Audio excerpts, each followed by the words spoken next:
By I killed the yourself. guy. He left the game.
Okay, what's up, guys? I am tired. How's it going? I'm gonna do some last minute fixes. Hopefully I got this right in terms of doing my setup. Probably not, but that's okay. Should do some last minute things. This is just for you to enhance the stream for you guys. Hopefully, if the Discord setup works, that would be great. If not, we'll just go use our live screen like we usually do, and it'll be all hunky dory. So we will see how badly I messes up. And I didn't get enough time to. So I was literally asleep. I came back from work and I was like exhausted, so I took a nap, I guess. And then my girlfriend was nice enough to wake me up at 7:15. I was like, oh yikes. So we are going to commentate and cast the OPO1 Box Island tournament tonight. It should start soon. It was supposed to start at 7:30, but I did ask. It is still firing, so I'm not sure how many participants there are. I know the winner, though. They're going to be some kind of version of these sleeves here. For this league prizing over 8 players. Second and third get free entry next league tournament. So yeah, I think whoever wins gets this if there's 8 more players, which there are, which is really exciting. Samuel, what's up, man? How's it going? So I'm hoping. Let me fix my setup here just a little bit. There we go. Just that little tiny tad, just so you can see the full face without having to get cut off at the top there. So yeah, no, we're gonna have a good night playing or watching some games and all that good stuff. I haven't looked at my phone in like 3 hours, so I know Max should be in his local tournament right now, so it's just gonna be tonight. I don't know how well he's doing. I didn't check and I didn't ask because I forgot to check my phone after I woke up. So it is what it is. But thank you guys for coming, joining. Welcome to the stream. Absolutely.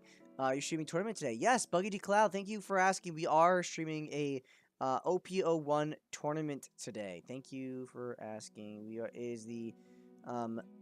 Our box talent tournament tonight. That should have started at 7:30. So I don't know when that's gonna happen. You're gonna be there. Oh, perfect, Buggy. That's awesome. Oh, big shout out to Buggy the Cloud, guys. If you haven't given him a follow, give him a follow. He's a cool dude. Cool guy, Buggy. Gotta respect that. If you're like associating yourself with the Buggy, you're automatically cool in my eyes. Buggy's my favorite character. So, fucked up my foot, so I've just been chilling, building decks, trying to find One Piece content, waiting for stream to start. My nakamas. Yeah, Samuel, I understand that. Just chill and. What'd you do to your foot? Oh, you saw my pulls? I don't remember. I think I probably saw your pulls, Buggy. I'm tired. So I have no idea. Probably.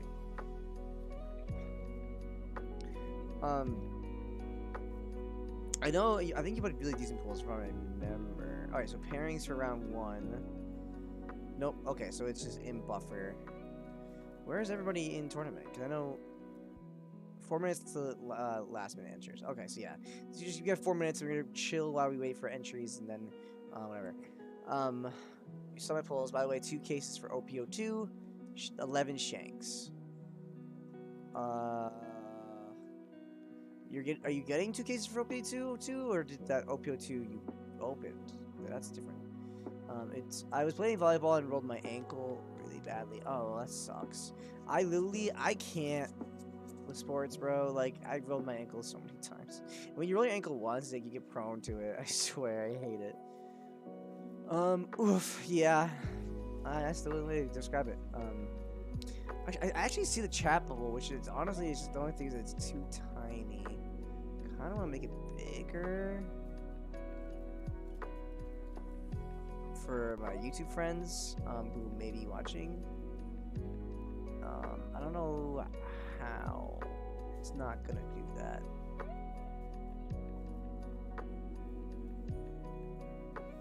It's there, it's just really, really tiny, and I don't have a way to make it look pretty right now. There's not enough space on my screen. So if you can see it, it's just really tiny. I'm sorry.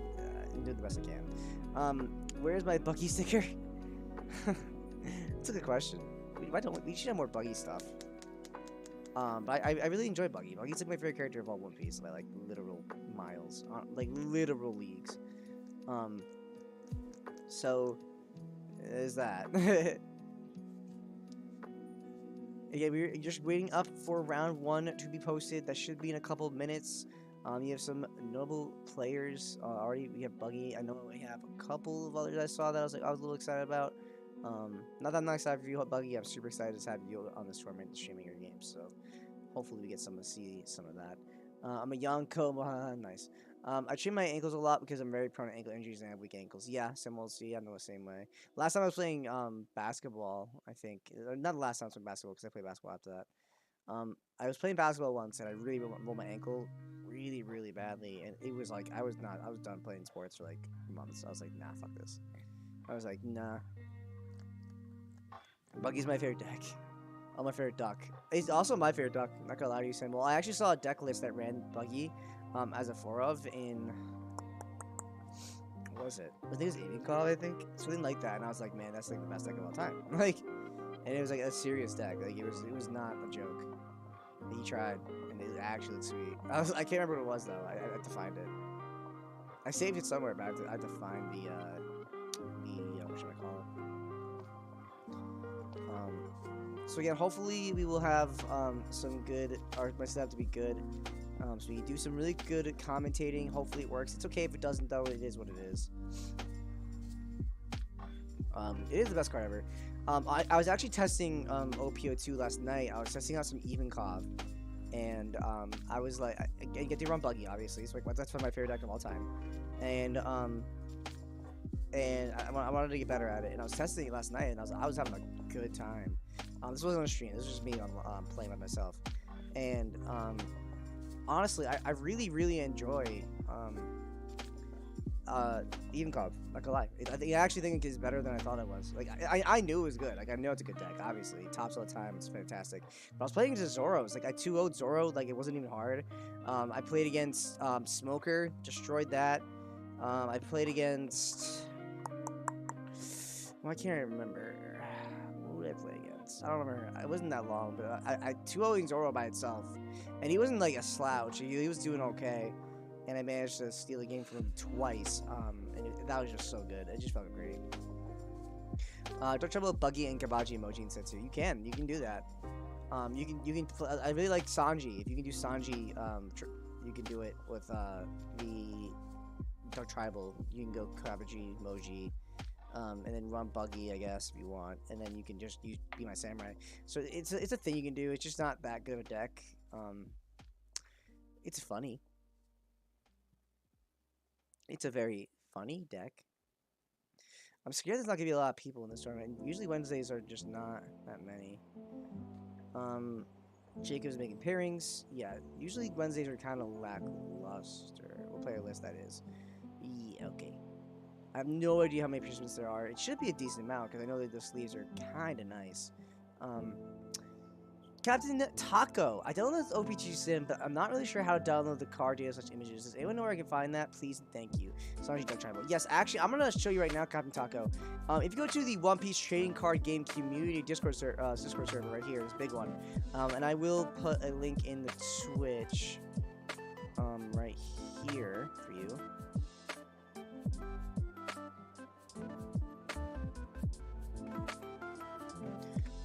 Right there.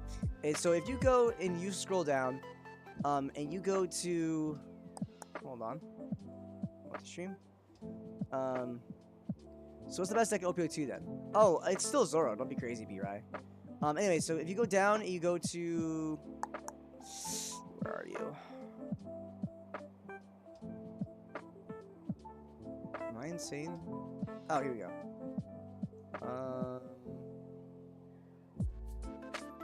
That's feedback. Here you go.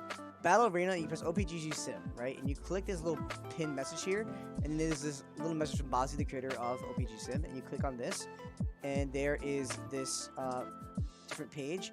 Yes, you probably recognize it of the one you downloaded, but if you do it specifically that way, and you download the sim through this, but English download one of these, it'll actually come with the cards with it. That's why I bring it up. So that is what that's how you do that. If you want an easier way to get the English cards for yourself. And yeah, so back to what I was saying, B-Right, the best deck in OPO2 is still by leagues. I'm gonna make this quieter. Hold on. Let me make this quieter.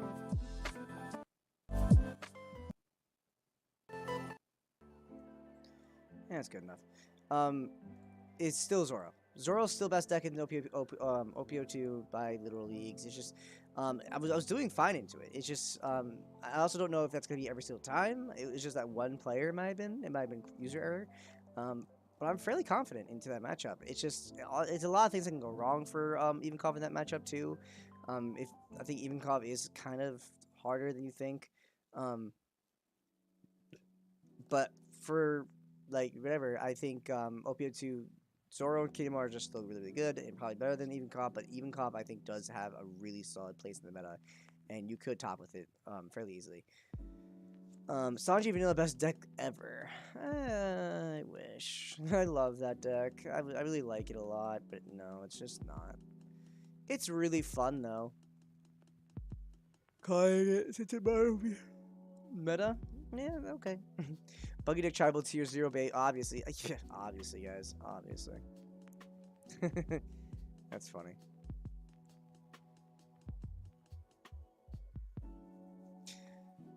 Work made me very tired. I started. So I know you guys know I sub, but I started doing a long-term thing. So I'm at this one school for the rest of the year. So I'm pretty much there sub forever. Um, and it was just very long, very long day. But I mean, I do like the school. The school's very. There's such nice people. Um, what about Z? I know there's something there. Z, no.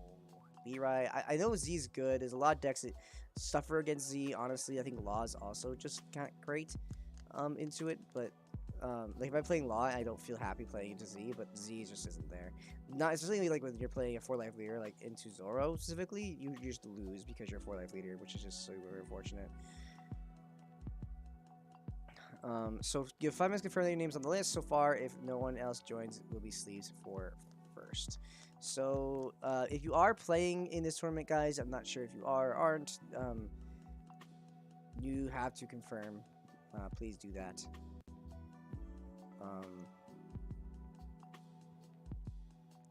No, my squad Andy. That's what I want to see play. I want to talk to him because I met him. I didn't even know it until after. So sad. It's really funny. Sleeves still on or nah? Palillo should be on this as well then, right? So that's 7 players. You're actually one more to actually have a decently sized tournament. So there's that.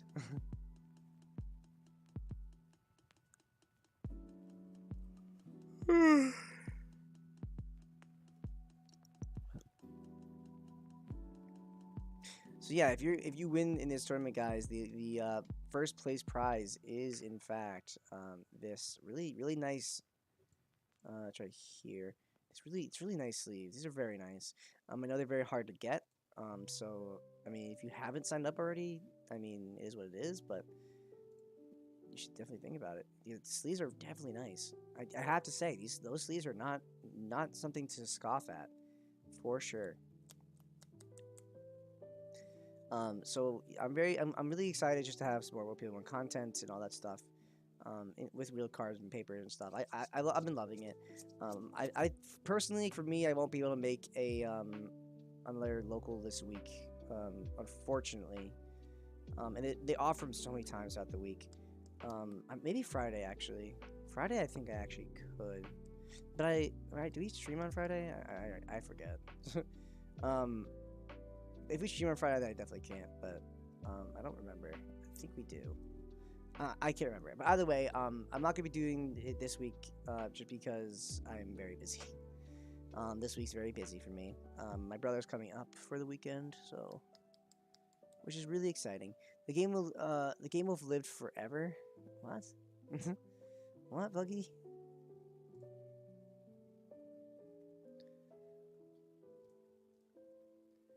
So we are patiently waiting for the round 1 pairings. Hopefully we get that soon. I want to know though, guys, how have been your One Piece? Nice. How have been your local tournaments? Have you guys been to any yet? What decks have you been playing? Have you been like getting first place, topping, top 4 maybe, something like that? How many players? I'm very curious because I've only been to the one, and it was good. Like I had a good experience, but I'm not sure if I would. I've been debating if I want to go to the same place again, just because they didn't have the prize support. Like the Uch deck with the Gordon, the Sunny, the Law, whatever. They didn't have any. And I'm like, and their entry was like $10. And there was no packs in the prize pool either. So I'm just like, you only get a promo, and you get the promo for winning also. So I'm like, man, this just feels like wrong. So I don't know. NA waiting for, or not waiting for cards that didn't come in, but about to play some Blurple Kaido. Nice, B-Rai. I'm a fan. You feel like you do a lot of off the beaten path stuff. I kind of respect that. Doffy got me the stalls. Doffy is. I know I watched you in the one stream last time, and you got to see your deck. So, are you playing the same deck, Buggy? Or are you playing something else this tournament?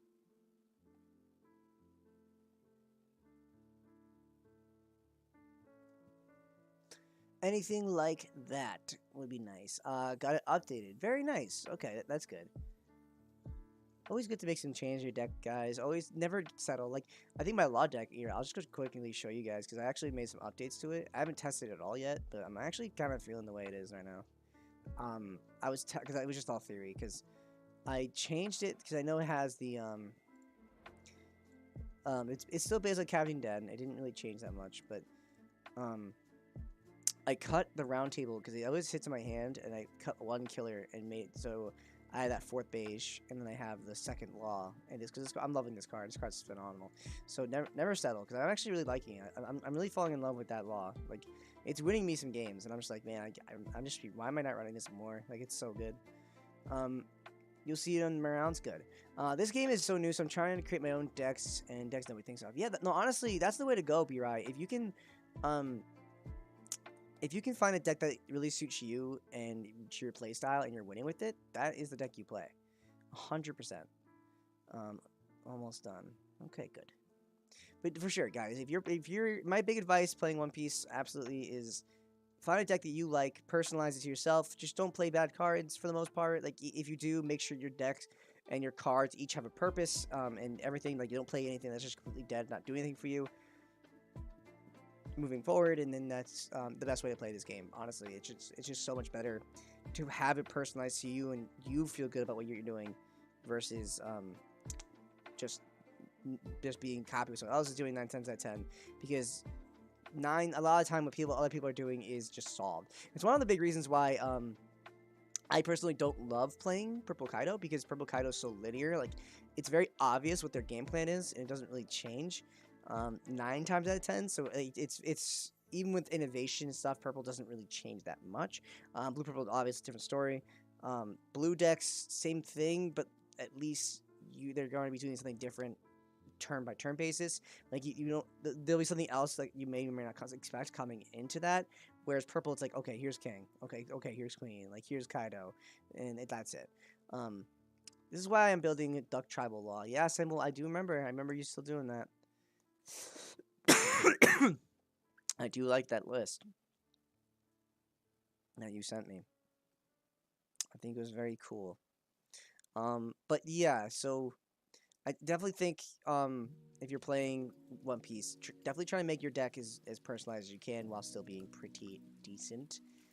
So we do have the round 1 pairings finally. My hero, Stephen. I've been on the purple Kaido train. I got second place in my first locals against Zoro. Unfortunately, I had one 10-up Kaido for my box at the time. Hey, I gotta say, my hero, Stephen, there's nothing wrong playing Kaido, by the way, guys. Like, Kaido's great. I don't like it just because it's so linear, but even with just one 10 drop, that's actually really good for you, Steven. Like, I really, really respect that. That's really cool. Or Whitey Bake Garp. I agree with all.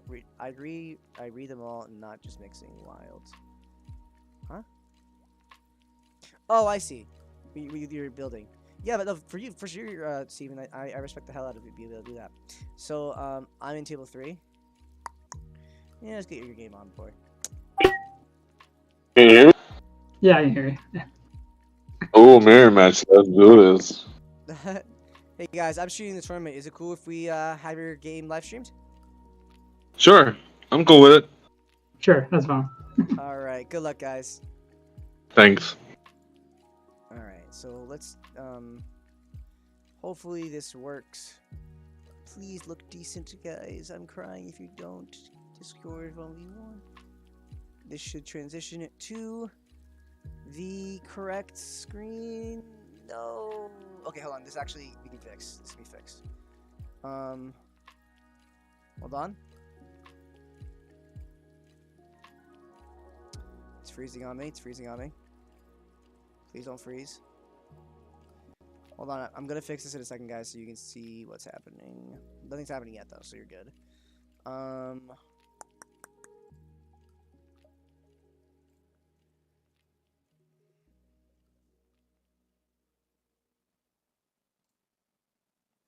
Hold on. I'm hoping this looks decent. Oh, no. This is not working. Okay. That happens. It happens, guys. Let's just go back to the live One Piece, and we'll just continue on this way. Man, I really gotta fix that setup because I actually had a really nice setup going, and it's not. For some reason, it's just not. It's not cooperating with me. It's really annoying. Once I talk with Kaido. Okay, hold on. Let me catch up with the chat now that I'm sitting here. All right. You got an ad rip? Oh, Samuel, easy way to fix that, man. Easy way to fix your ad problem there. Love the manga mat. Not sure what panel exactly that is, but those mats look good. Yeah, that panel does look really good. I think it's a combination of different panels, of course, like a lot of mats like that. But man, I do enjoy that. So once I talk with Kaido, I'll start playing Doflamingo. None of the other players like to play, and most stylish looking with all those warlords. Yeah, I agree. That's nothing wrong with that, my Steven. Doflamingo deck. Doflamingo does look mad fun. I appreciate the effort. Yeah, it is what it is. I don't know why. I have to like go back and fix it at some point. So you guys can get the best out of the stream, honestly. But I don't know why it's been like this. It's really obnoxious. Because from on my end, it looks really bad, like my original setup, and then or not this setup. Like I have two windows, one for me, one for Max. And Max's looks fine, but now it's stuck on the one wrong window, and then there's my setup is just completely off, and then that took me forever to figure out. So I really don't know what the deal with that is. I have to play with it soon. It's very annoying because it took me a really long time to figure it out and get it to work. So we are gonna see let's see. Do you have your camera touch your head, or you play one-handed? I'd love to see that. That's funny. I don't have anything like that. That's funny though. This is Buggy Dionko. Doesn't look terrible. I guess they don't reach out. Yeah, I mean they're playing in the tournament. They're not gonna be able to see what you're saying. I think Buggy has his. I think he's holding his phone. Because I remember his stand broke. I think so. We are going to see the Doflamingo activates effect. So with Doflamingo Mirror, definitely a really awesome way to start out this tournament. And I apologize right now that Buggy's camera quality is not the best. It's a little blurry. So I'll try to make sure you guys can see what's going on as best as I can through my commentary, but I will see. So he's going to be at 4 Dawn, passing back to Buggy here. He's going to have available the ability to activate leader effect. And possibly have one more, so maybe even play a Perona to look at top 5 before he gets that leader effect off. That would be ideal. If not, yep, there it is. So you're going to see the Perona, look at top 5, and then be able to look at rearrange them any way you want, and then swing into maybe this leader or into the Boa Hancock. Personally, I think Boa might be the better option, especially depending on what you get on the top 5.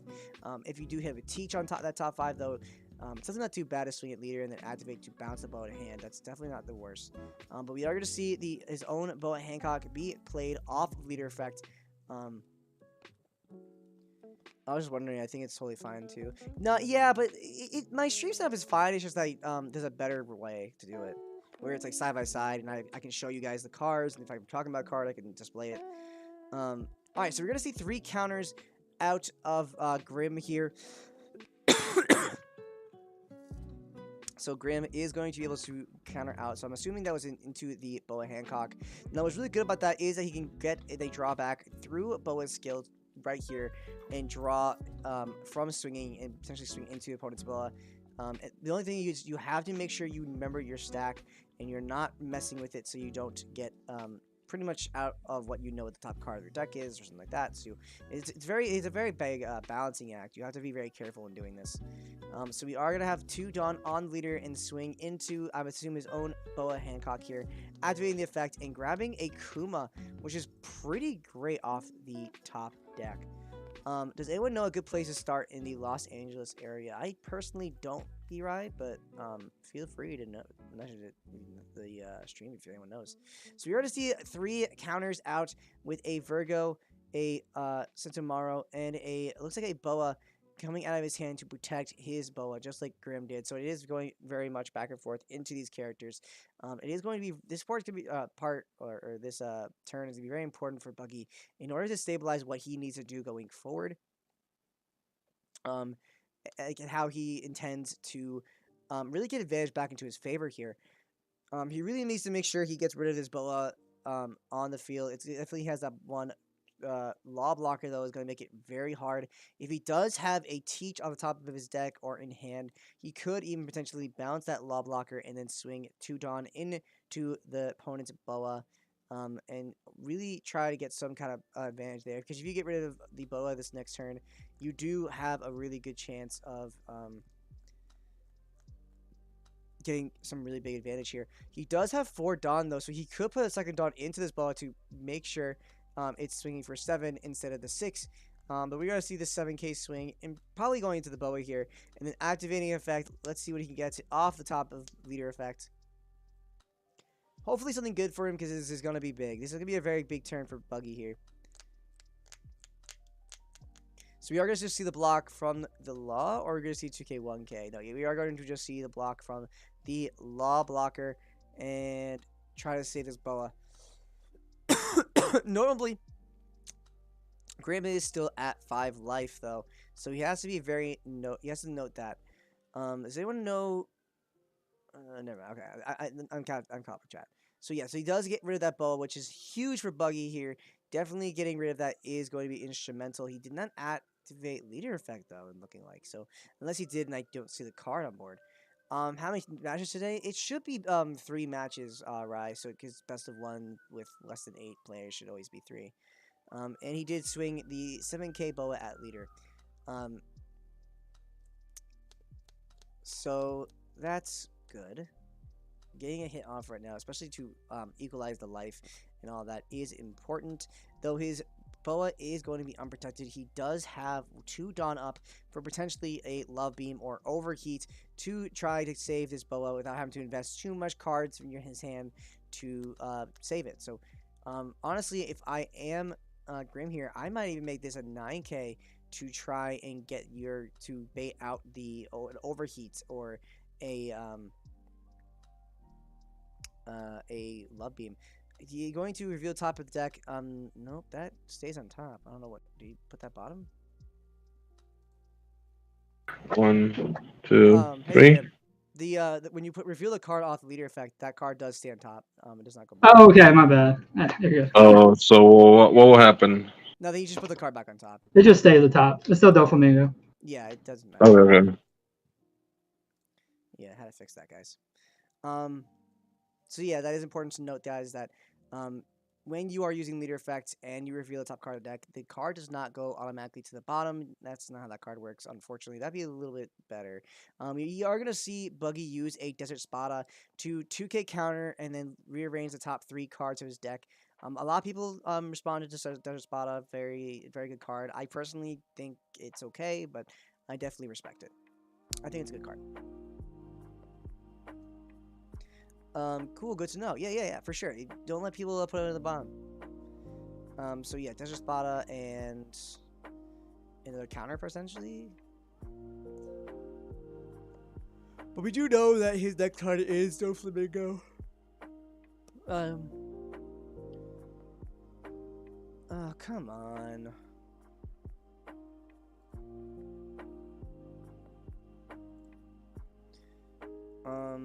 Hold on.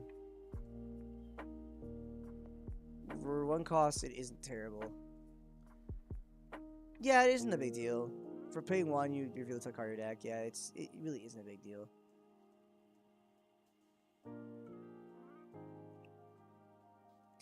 He did play the Gecko Moria to get a 7 Warlords from trap to hand, or maybe a Thriller Bark Pirate. So he did get the Boa back to his hand. Definitely get accruing a lot of incremental advantage here, which is really, really good.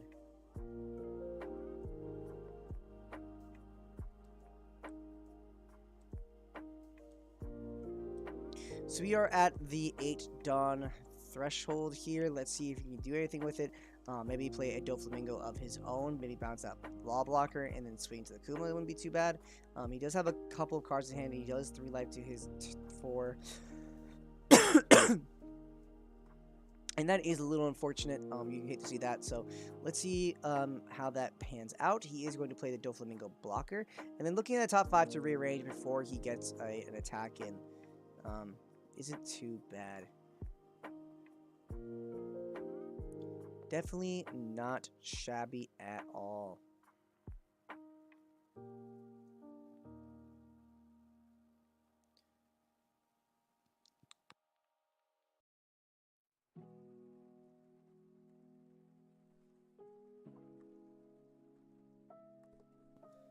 Cool. Anyways, we're going to swing with the Doflamingo and then going to activate leader effect to grab a Mihawk that is a 4K, but it's 2K counter. Or is he 5K? Is he 5K? Actually, he's 5K. Right. So he's a 5K. He's a 2K counter, and he is in fact a Warlord. So you can get a Mihawk off of the deck, play it on the field, and swing. He is going to block out of that. So this is going to be another 6K swing though into potentially that Kuma. I think. Trying to get the board presence while maintaining his own is going to be really big coming into the next couple turns. But he is deciding to swing into life instead and not into the Kuma, which is in fact totally fine in my opinion. I think that's definitely a good play going here. I think Kuma would also just as good, to be honest, but really maintain the life life difference is important, and he doesn't want to be behind coming into next turn, especially that Doflamingo 7 cost can come down this turn and potentially ruin things for him. Potentially bouncing the Boa would not be great for him. He does have the 5K Moria first to do something if he wants. He is going to play the Doflamingo blocker though and opt to look at top 5 cards of his deck before activating anything else, trying to get the most off of his leader's effect potentially, or just look at top 5 to rearrange and be like, oh, I know the next card is going to give you a 2K counter like an Alvita or Mihawk or something, and I'll just play my Doflamingo 7K anyway, 7 drop anyways, which is totally fine.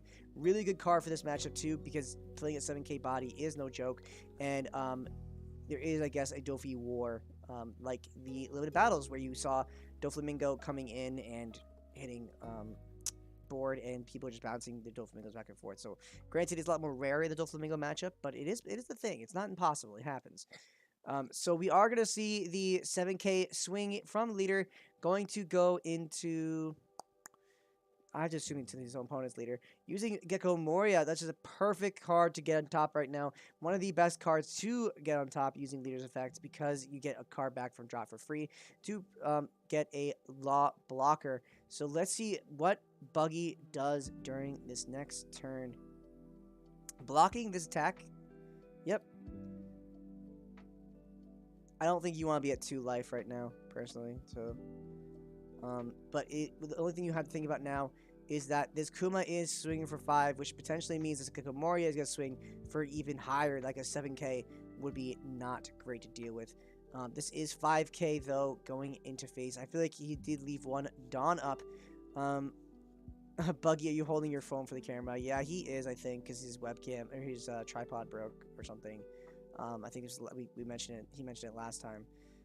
So we are gonna see the we just died off that. I missed it. So this is gonna be 5K. No, so we're not gonna see a 7K swing or anything. He is gonna keep that Dawn up for potentially his Grimm's gonna keep that Dawn up potentially for his own Desert Spada and maybe even Love Beam or Overheat. So we're gonna see the top 3 search off of Desert Spada from Buggy here on the left, and try to rearrange his deck so he knows what's on top. Remember, guys, Grim is holding that Doflamingo 7 cost. We're not going to see it this next turn, but it is important. We did see him grab the 1-drop blocker off of Gecko Moria, and now he has 2 Dawn up potentially again for Overheat or Love Beam, which is really, really important. Just in general, not in particularly in this matchup, but it's just very important in general here. So we are going to pass back to Buggy on the left with 1, 2, 3, 4, 5, 6, 7, 8. This should be a full 10 Dawn here with only a Boa Hancock, a Mihawk, and a Doflamingo are in the Perona with Doflamingo leader on board. 3 life to his opponent's 3 life with 2 Morias, Akuma, a Law blocker, and Doflamingo blocker, which is going to be instrumental this turn, because having those blockers on board is going to be easy to block not only your life potentially, but your characters that are really necessary coming into this next turn. We are going to see the Mihawk. He has the nice alternate art. That looks gorgeous. So we are going to see the Mihawk come down and use effect to put one of those cards to the on the board to the bottom of the deck. I assume it's the Kuma here, or the Doflamingo blocker. It's one of those two. So yeah, we're going to see the Doflamingo blocker go to the bottom of the deck. And now he can use the rest of this Dawn any way he wants. I mean, it's not much, just 1 Dawn, but he could use it to bump up his Mihawk to 6, potentially, and activate the effect to draw 2, discard 2. Or he could, use it for a Desert Spada again this next turn. But you're going to see it put it into the Boa Hancock, the last other option that's pretty decent, to get that card draw off of the block or into the attack, and then see the 5k leader swinging into something. We don't know the target again, but we're going to see the counter out with Virgo anyway, so no worries there. Going to swing the 5k into, don't know. Yep, into something and just counter out. I'm assuming that's into the Gecko Moria. And then he has no more Dawn left to play with. He does have the Boa swing if he chooses, but then he does lose a blocker that can draw off this next turn. So let's see what he decides to do here.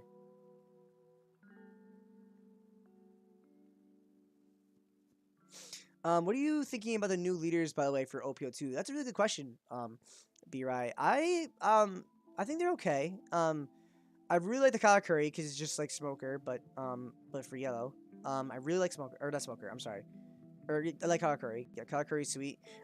Max is under the impression that Lucci's bad. And I'm almost inclined to agree. It's not that I think Lucci's bad.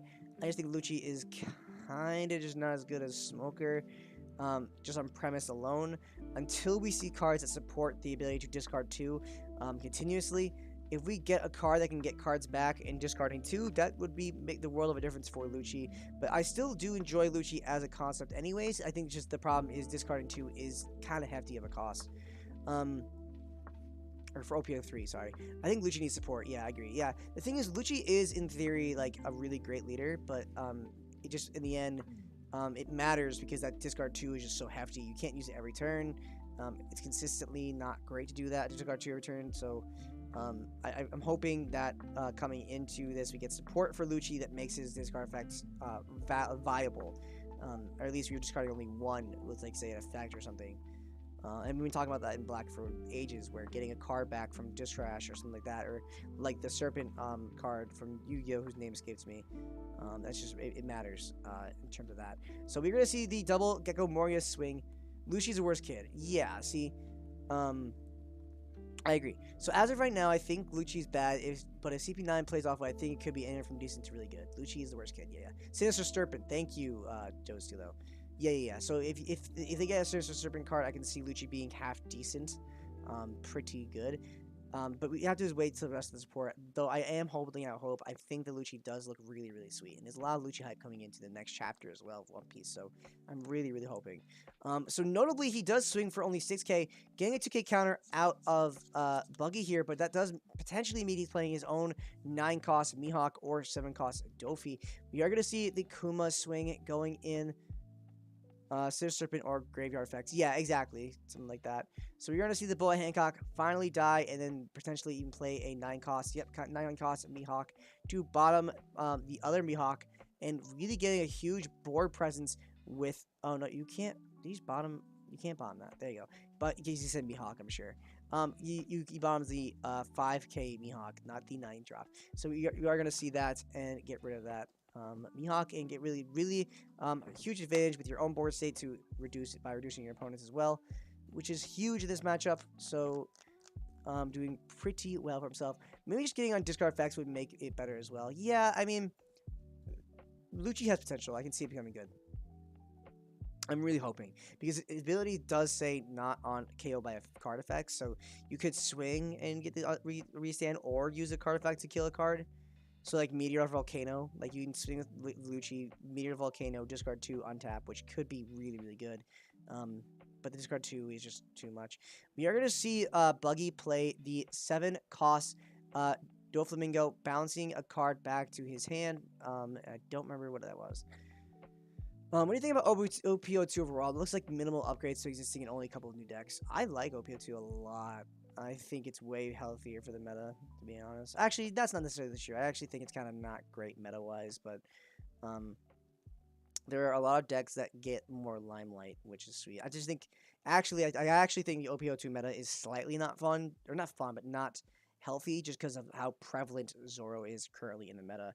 As much as I love Zoro as a deck, and I like that it's going so well, I think for OPO2, I wish it was slightly worse.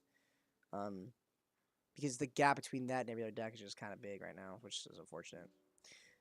But there's minimal upgrades, which honestly makes me like the set more because Minimal upgrades to set 1 means you can have your set 1 deck be viable coming into the next set without having to spend too much money. So I think it was a really good move on Bondi's part to get these upgraded decks with minimal updates while coming more decks into the limelight, which is really, really good for the health of the card game. So I really do enjoy OPO2 in terms of concept.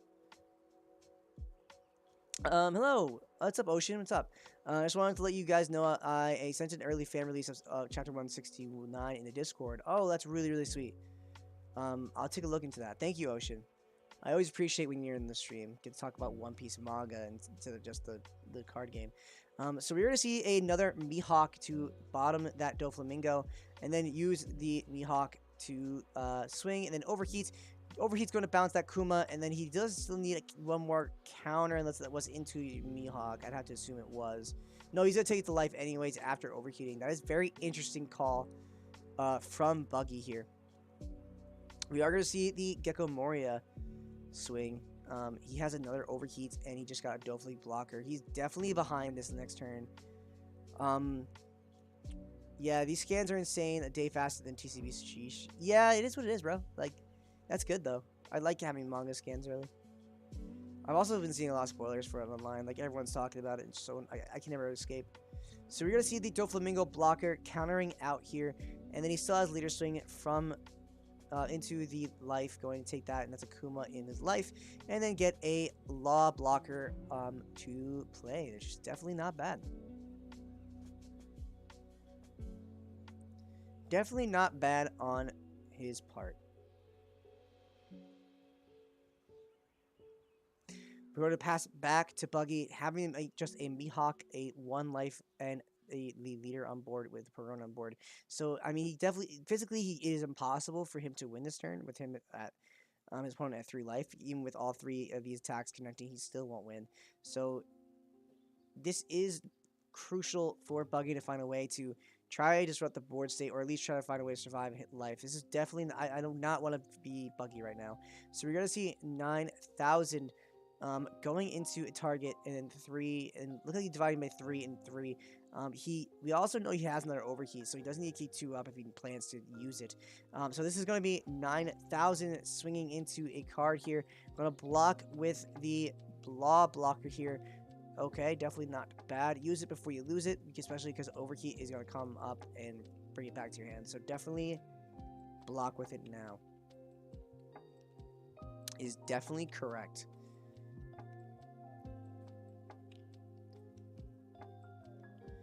We are going to see 4 come down and play the Boa from hand, and then 2 up for potentially an overheat.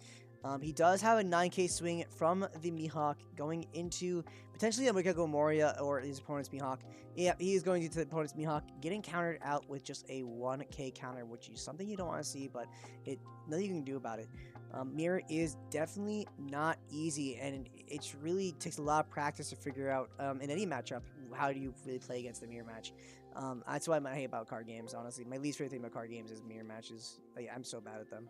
So we are going to see his own 7-cost Dofi back on play and bouncing that blocker Boa to hand. 9,000. I have to assume this is going into leader. Yep, going straight into leader. He's going to... Oh, there's no trigger effect on that, pretty sure. And now he has a overheat, a love beam, a Boa, and something else in his hand. I don't remember. So this is going to be 10k at lead. He does need a counter out of this if he intends to survive this turn. So you're going to see the love beam. I don't think he draws off this. He is going to draw off this. His hand is lower than 4.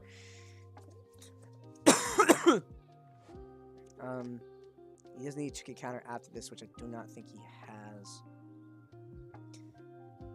Counter out. He just needs one more. He needs one more counter, and now he is countered out of the attack. He does still have 3 more swings, all still 2 more done. Also, so it's going to be 6k at least. This should be game here. We do know he has 1 overheat in hand. He does not have a... Oh, he does have 2k counter. So we see the 2k counter coming down, and he has 1 more card in hand. That's just easy to win off the Kuma. So that is the win for Grim. Congratulations to him. This. It was the biggest bait because I just drew it. The pacifista. Good game, guys. Good game. Yeah, GG's, Buggy. Yeah. definitely a good game from those both players. Definitely a good game for sure. But you like to see that. Win-loss report. Saber win round 1. Is that round? Yeah, so that should be the round 1 pairings done. Because again, 6 players. Oh no, we're still winning on Brian and Emma. That's my bad. So we'll take a peek, guys. We'll take a peek. We're not gonna see. Ooh. It's Kaido versus Kid. So we got some contenders here, guys. We got some really powerful decks. He is running the page 1 that. Oh, is moving with Kaido? Oh my god. I'll save that for later. So yeah, that was a very good game 1 for our tournament here. Hold the phone right 1 second, guys. We will wait for pairings. Left guy is playing one-handed. Does Love Beam count itself for effect? Alright, so good questions. John Pilgrim, yes. Buggy had his stand. His stand wasn't was broken, I believe, last week or 2 weeks ago. I can't remember. So he had to play with one-handed with his phone, which he honestly, it wasn't. It's not great, but he did a decent job. Like we were able to see what his hand, or not his hand was, but to know what's on board and stuff fairly easily. So good on you, Buggy. I know you were also watching the stream. Does lobbying count itself for effect? So, so if your question is, say you have, here, we'll do it with the cards. Right, I have some cards here. So say you have 4 cards in hand like this, 1, 2, 3, 4 cards, and then you use a love beam in hand, and you're down to 3 cards. Yes, you will draw off the top of your deck and draw another card to have 4 cards in hand. What's up, Jeffon? How's it going, bro? Always love having you here and chat with me. Or in watching stream. Always love hearing from you, dude. I felt like Shanks. Oh, because you have one hand? That's funny. Thanks for all the support, y'all. Yeah, for sure, bro. Anytime. Always gotta support the homies, for sure. So we are just waiting on one more match. Brian and Emma. Why does it say they're playing League of Legends? What? Huh? I'm so confused. Yep, so Grim Irvine won the game there, which we saw. Take another peek. So Emma still has us through life, so it's gonna be a while. Brian's mat is I love this mat. My brother owns this mat too. The Eevee mat looks awesome. I can't wait to watch some to stream some of their games. But I wanted to ask for permission before from the players before I stream their games. So I'm not gonna stream their entire game. That'd be rude. Thanks. Yeah, for sure, guys. Thank you all, and thank you for those who are joining the stream right now. I know we're getting an influx of a lot of people. We are currently streaming the Box Island tournament, where the winner of this tournament, which is really cool, gets this really nice sleeves. These right here, they're very limited. So these are really nice sleeves, personally. So that not a lot of participants, but winner still gets these sleeves, which is really sweet. So we're just gonna chill and wait for this next round to be over. So again, I know those are waifu sleeves. Yeah, those are definitely waifu sleeves for sure. I'm very curious, guys. Though I was talking about it before with less people were watching, but how you guys been going to your locals? Like, how you guys like topping? Like, what you guys what decks you're playing? Are you guys having fun at your locals? Something like that. I want to hear some stories. Is there anything currently outstanding at your locals that you guys want to talk about? And while I do that, I'll give you 1 second.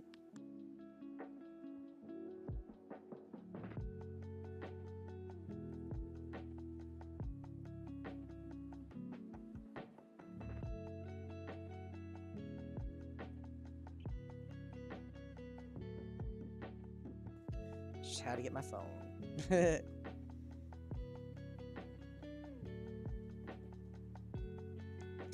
Alright. So let's look at chat. The locals is fine. We only had an 8-day. We only had 8-day 1 due to delayed shipment. We got the stuff. We got the stuff that day. A lot of Kaido players in my shop. Yeah, I mean, Kaido is definitely a deck to go into. It's a very cheap deck, so you're gonna see a lot of Kaidos coming into your shop tournaments. I actually think in mine I only saw Zoro's for the most part. There was only one Kaido player, and he got first place. So, and that was Senpai Squad Andy. So big shout out to him. I got to meet Senpai Squad Andy, who's on tournament streams in all these tournaments too, and it's crazy too because the same night that he played in his tournament, he came into a online tournament and he just got first place in that too. So he got first place twice in a single night, which is really really cool for him. Can you post the link here again?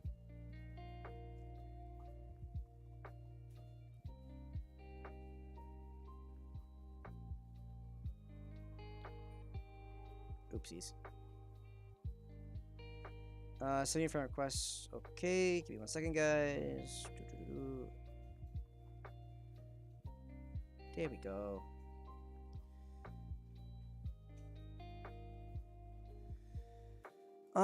Here, wait. Sorry, I'm just responding to some questions.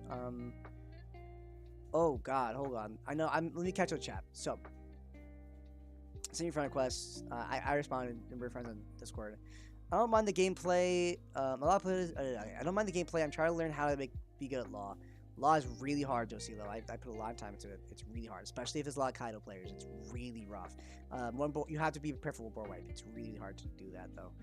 My first locals I only lost in the final game to a guy who won everything because he got the perfect Kaido draw.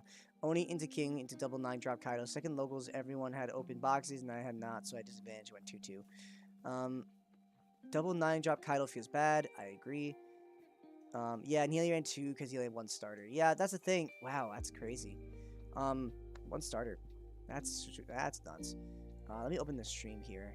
Give me 1 second, bro, and I will respond to you. I'm not gonna respond to you on stream, but I will respond to you on stream.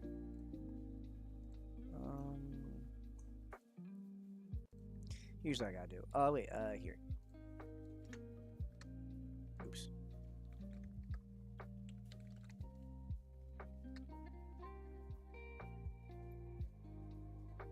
I thought I had it pasted. Oh, I'm so annoying. Okay. This, click, stream.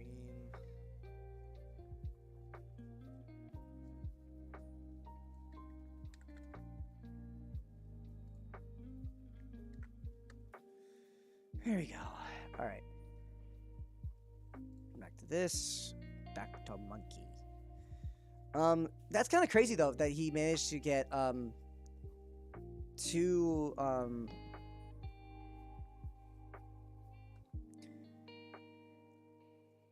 both Kaidos off of just having 1 trial deck. I mean, how many 10 drop do you have, Samuel? I have to know because that's really important.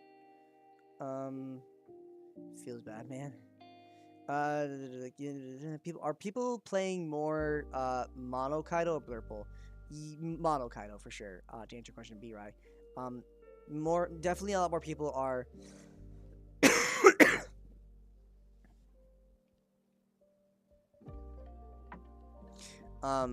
More people are gravitating to play Purple Kaido for sure. It's definitely more popular of a deck. And it's definitely a better deck. I'll be the first to say it's just way better. It was over so quick. We played another game for fun, and he drew the same thing again. That's crazy. He was playing only 1 star deck at the time. Yeah, exactly, Samuel. If he was playing only 1 star deck, that's crazy that he managed to get both 9 drops just off that. So, I mean, he's also means only 2 ulti. It's not a big deal. 2 queen, 2 king. Yeah, if he has all those things, that's gotta be really weird. That sucks. Yeah, Buggy, if you want to hop in, where are you? Here, I'll be at table 2. You can hop in there. If you want to join my stream for at least until the next round, you can absolutely join me here. Be my guest. I am very welcoming. I won the second game, even though I officially lost. Fuck that. That sucks. Hold on, let me make sure I lower you. Or actually, I can do this. How's it going, Buggy? Doing great. That mental was a little bit tight, but I like it a lot. Yeah, it was definitely not the easiest matchup. Mirror match is always really rough. And he definitely had a lot of things going for him too. Having the double Mihawk was really huge.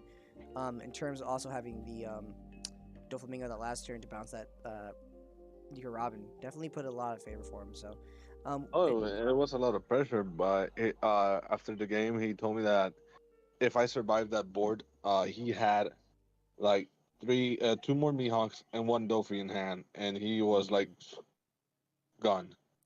Yeah, true, true. Yeah, he had a lot of investment into that board state to get to that point too. So especially because he was at 3 life, I think it was by the end. Trying to be defensive and you really lose your hand size at that point. I noticed he wasn't swinging at my board. He was literally swinging at five. I'm like, okay. I'm like, if I survive ish, I could like survive. Yeah, yeah. Um, how's overheat treating you? I know you ran at least a 2. Four actually. So you already got 4. Okay, I had a feeling, but I couldn't say. So Uh, overheat, thanks, shout out to Brian, best Yu-Gi-Oh player, and now he's training me and coaching me. Overheat, I oh, abuse nice. it more to, let's just say, Law and Zoro. Zoro, Yeah. Luffy, Yeah. Kid, to tiny blockers that they don't have cost. So mostly I was playing last night and the app. I went against a Mhm. Zoro, and the guy like when like Moonman will say unga bunga on me, Unga bunga. That's funny. and I'm like, he forgot the whole board. So I top deck another Mihawk, play 9, and I swung to his life. He had like 2 life, and when but he had a blocker, but when he swung at my life, overheat, and that helped me in so many ways. Right.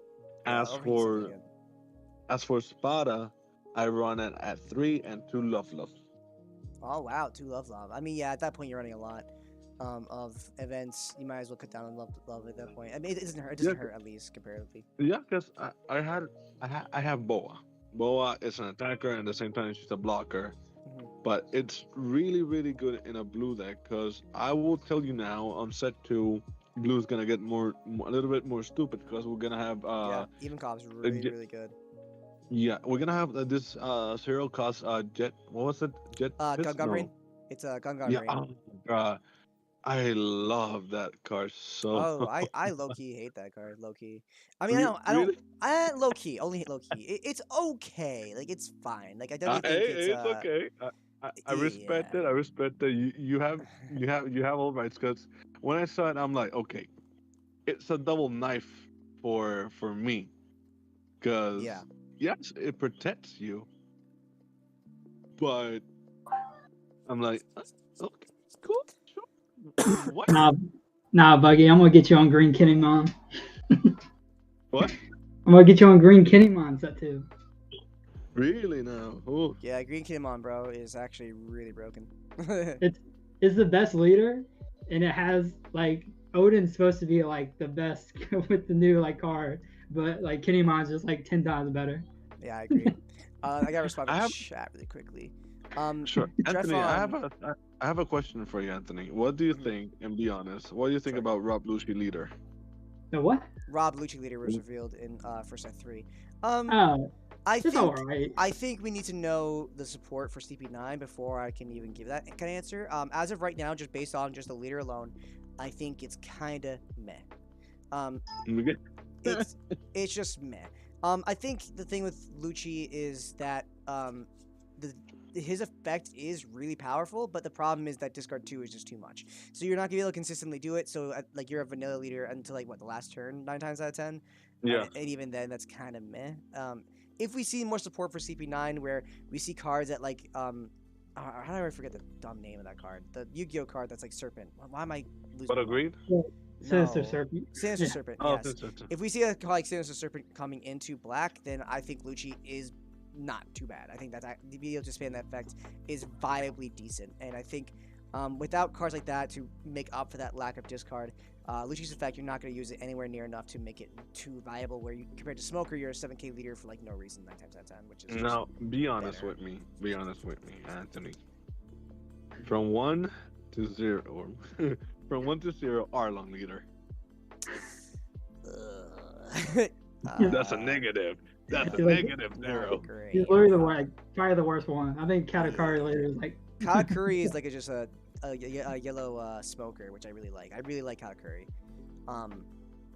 I really don't like Arlong. I think his effect is so not good for the deficit of having one. You need like 7 Dawn just to play that stupid card that doesn't matter. Like they better make some amazing triggers to make that card work, and it only works with trigger card. Like I have to wait for support. I have to imagine it's gonna be some really broken triggers for that to be even viable. But even then, it's like, man, that feels very mid. By the way, right here in your chat before you go back to business, Mhm. I, Buggity Jungle, will claim right now on my 2 cases from set 2, if I pull an extra Uta, alternative art, Mhm. I will do a Royal Rumble for her. But here's the catch. It will be a good friend of mine, and his name will be Foxy Games, baby. Okay, that's funny. I got 5 cases. I got you, buddy. Nice, nice. Jesus. All right, so Jeffon, the decks I'm playing today, I don't necessarily know, but we just saw two Doflamingos, a purple Yeah. Kaido, Kid, two more. Oh, we I got don't know. pairings. We got pairings. We got the pairings. Round 2 pairings are up though, so we'll be able to Yeah. see some of the people play. I mean, see what decks they are. And Cole, sorry, it took me forever to respond to you. Tournament is still going on. That was round 1, so we're now entering round 2. Sorry for that. I don't mean to take forever. You got such a big hand, Dofi, often, so I think it's quite nice.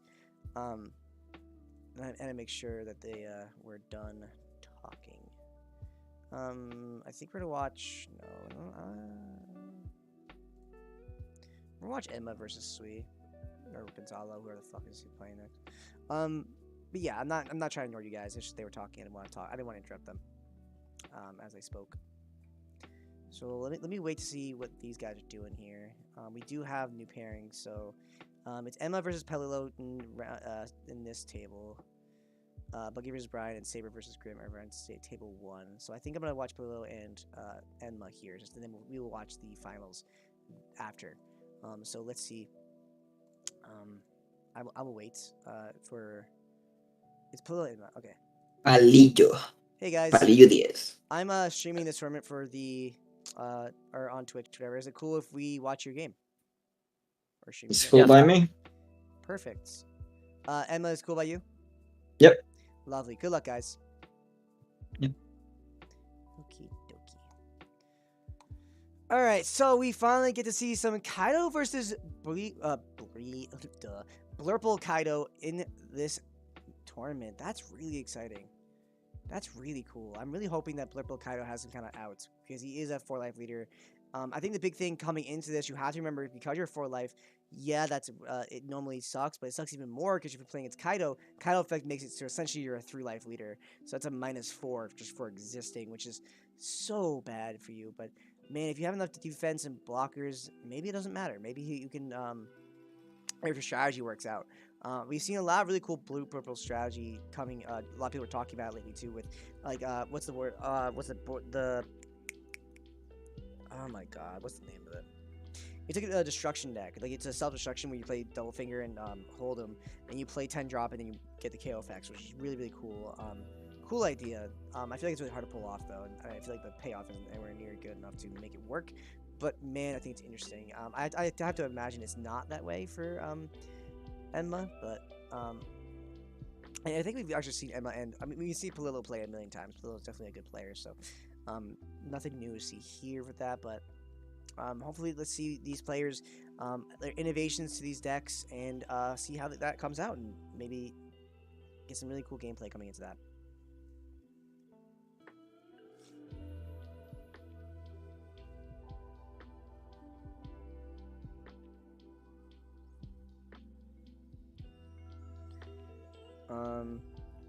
Yep. So let's see what we have going on for these players. Just get nice and comfy, guys. I really gotta fix my Discord setup. I know this isn't bad. I know you guys have seen this whatever. It's a decent setup. There's a better way. I promise you, there's a better way to make this work. And thank you all those who are joining me on YouTube and on Twitch. For viewers, thank you for joining me to this stream.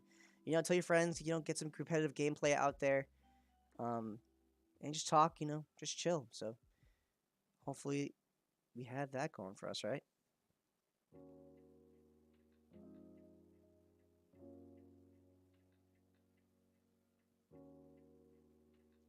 I'm always glad to see you guys pop in. I always love seeing and talking to chat. You guys always make this really, really fun.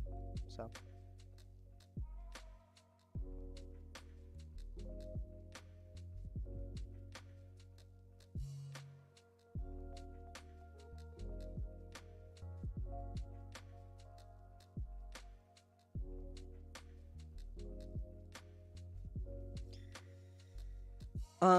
And for those who are joining again, we are streaming the round 2 of the Box Island tournament. So we are to see turn 1 play into the law, turn 2 from or turn 1 for the Kaido play or purple Kaido player getting to play the Black Maria. Flashbacks to Kaido versus Croc. I am gonna put a poll up for those who are in stream or in Twitch. Ooh, Boo Boo Lovers, I love your name, Boo Boo Lovers. Thank you for joining us in chat. For your first time chat. Kaido could win without his field, or the deck is only good with his field. What? Thank you, Boo Boo Lovers, for following. Welcome to the stream. Definitely appreciate you, bro. I'm gonna do before. I don't know. You clarify what you mean, because I'm curious what you're talking about. Which Kaido are you referring to? Because they are both 2 Kaidos, and both need boards. Who wins? Kaido purple or Kaido blue / purple.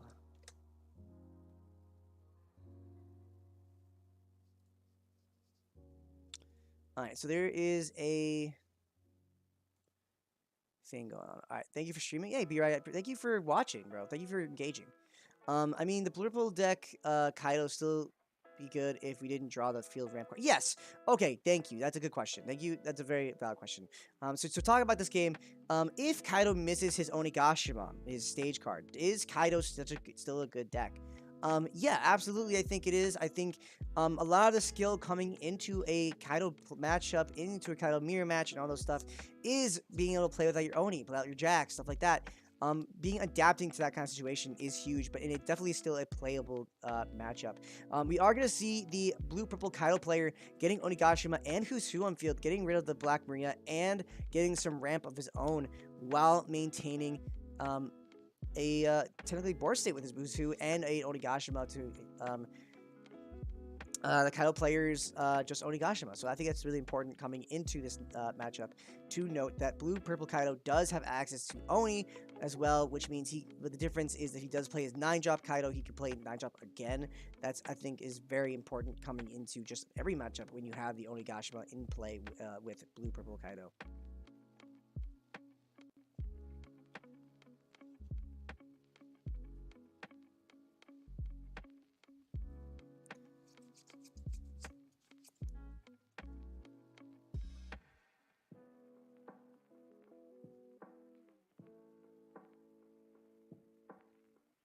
So we're going to see the king come down, get rid of that Kusu. Yep.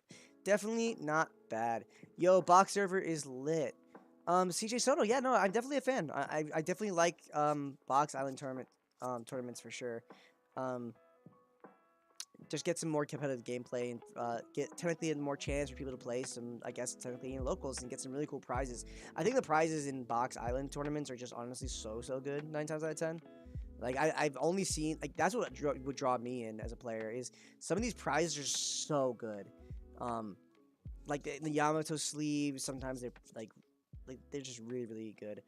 You also, on December 18th, don't forget about that, we have a tournament where the winner will get a 9.5 graded winner promo Luffy from the pre-release. So if you don't already have that, now is a good way to enter that tournament on the 18th. And get some prizing that way, which is really exciting. And now I'm thinking about it. Can I cover that? The 18th is on a Sunday, so yeah, okay, I can still cover that. I was like having a heart attack. I was like, no way. Yeah, I'm still gonna do that. Good. Jacob's doing a great job. Yeah, no, CJ, I agree. I think Jacob is definitely holding his own. And he has a lot of cool resources going for him. Like, he's got a lot of cool stuff. In terms, honestly, he's killing it. He's doing a lot of cool stuff. For the community, for sure. But yeah, December 18th, if you sign up for that tournament, I think it's still $30 entry, but first place gets the winner promo Luffy that is graded 9.5. Definitely a really good prize. Second place gets can get the choice between a Kaido or Luffy, also graded. I don't think either of them are 10, but they are definitely really nice. Their pre-release leaders are already graded for you, so that's really, really sweet prizes. Sugar Soto is now following. Thank you for the follow, my guy. Welcome to the stream. Welcome to our chat and to the Moonman family. I appreciate you, bro. I really do. Law Red Green is tier 1 this meta or not? I dislike playing Zoro. It seems to be too aggro or for my playstyle. Yes. Boo Boo Lovers. Law is tier 1. Absolutely. It is the one of the 3 I guess I would call it boogeymen of the format. The thing about Law, though, is Law is definitely the hardest deck to play in the game. It is a big learning curve. It's very not easy. I would know. I consider myself a Law main. It's definitely hard, but especially with the rise of Kaido, with more Kaido players, it is definitely a weird matchup there. But it is one of the best decks in game for sure. Well, we're gonna see from Palillo here is going to attach all of his Dawn and swing into this 10k Kaido, which is going to clear off the field and try to get him to get a off of this aggression from Blue Purple Kaido's side, which is really good. For honestly both players. Getting rid of the Kaido is nice, so it's not going into leader, which is sweet. You get to have a turn of doing whatever you want. And getting for Palillo, it's great to see that 10k get off board, so now it's less aggression coming into that, and he can continue playing the game and not really get completely pummeled to death. So that's always, both are so good. We are going to see the Queen coming from Blue Purple Kaido's side, but again, he is not going to be able to activate his effect of leader this turn because there's no characters on board for him to KO. He did just got a Thunder Bagua, which is very interesting, so he might be flooded with a bunch of Blast Breaths and Baguas and even Love Beams, which is definitely interesting for Enma here. How do you win versus Kaido with Law? I heard it's hard to beat Kaido. It is very hard. I think it's one of the hardest matchups. So a couple things. If you're playing with Law and you're playing against Kaido, and you're turn 1 player and they don't hit Oni, you're winning the game. Like, you're so ahead. So right there, easy ways they don't hit Oni. That's just great. Obviously it's not gonna happen every time. Hopefully they don't hit the nuts where they're hitting not necessarily like the board wipe, or it's just if they play enough kings, you're just gonna automatically cry yourself to death. Like, it's just unfortunate. Another thing, if you're first, is that if you're a Law player, you definitely want to go first against Kaido, because your turn 1, you could play a 1-drop, whatever. Turn 2, play a 3-drop, and they can't respond to that 3-drop. It physically is impossible unless they take a turn off of themselves. So that's definitely important. If you're playing Law, you have to anticipate board wipe. Keep enough 1-drops in your hand. Like, try to keep your Bonnies and Namis. Keep bouncing them back to your hand, and then not playing those cards. Play some blockers down if you have to. In order to anticipate board wipe. So when they do board wipe, you're playing your Bonnies or Namis again, and you're just right back where you started. And make sure you hold on to at least 1 blocker into your hand before they board wipe, because if you do, then you can, after they board wipe, you can play a blocker, and then you're essentially free of a turn of aggression. They swing their 12k at your leader, they have a blocker, so you're just safe. And you just try to keep some blockers up for that matchup, honestly, is kind of how you do it. So just that's my big advice. Be very careful. It's a very hard matchup. So it takes a lot of practice, and even then, a lot of times they can just draw the nuts and you lose anyway. So it is what it is. Definitely hard. I think it's definitely one of the hardest matchups, if not hardest matchup in the game for you as Law. Oof. How unladylike. Alright, so we are gonna see 3 Dawn going into the leader, swing 8,000 at face here. He could just take it, but he's deciding to block and counter out with a Blast Breath. That is so interesting. Keeping his life high like that is definitely good, because again, if you are at 2 life, Kaido can come out of nowhere and just end the game for you on that turn.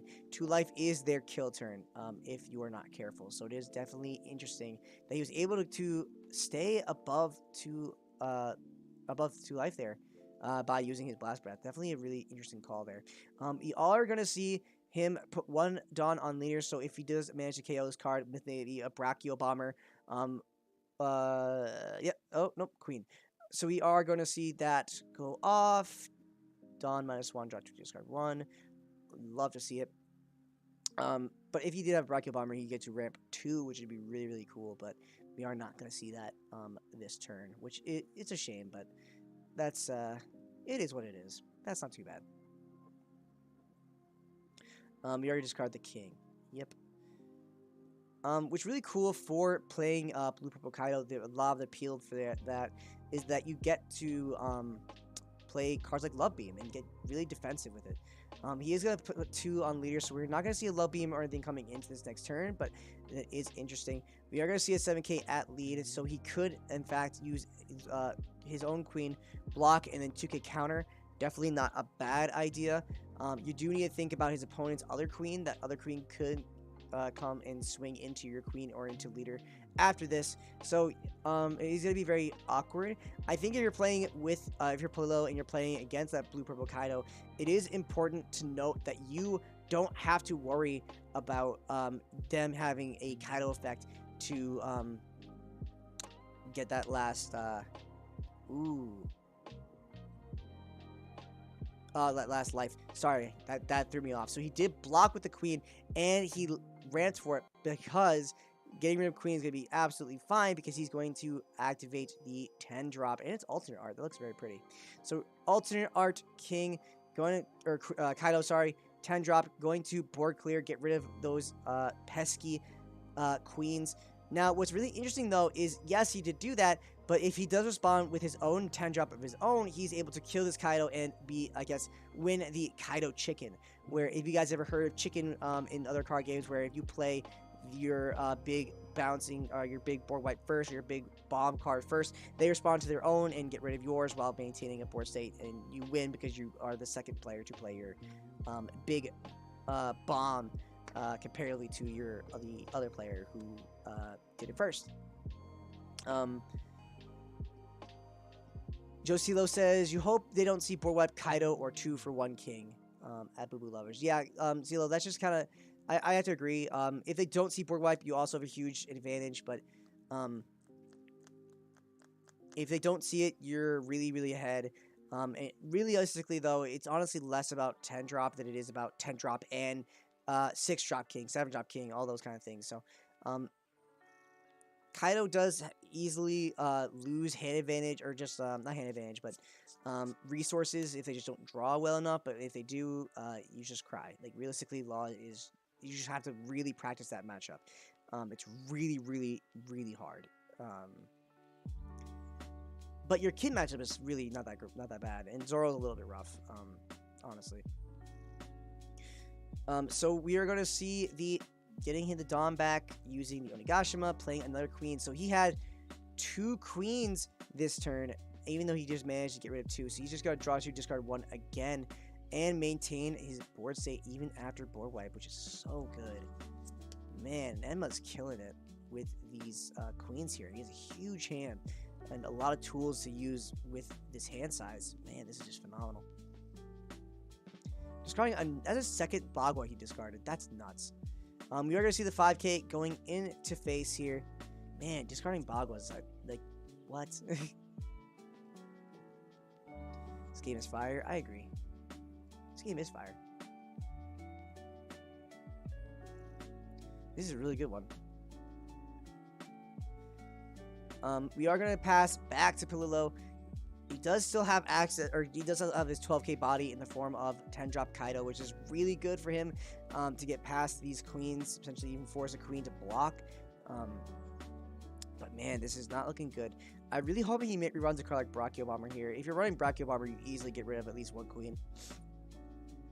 And then you still have enough Dawn put into your leader and try to beat over the other queen.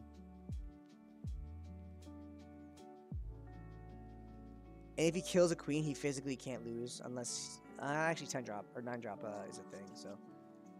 This is definitely an interesting game coming into this second round, for sure.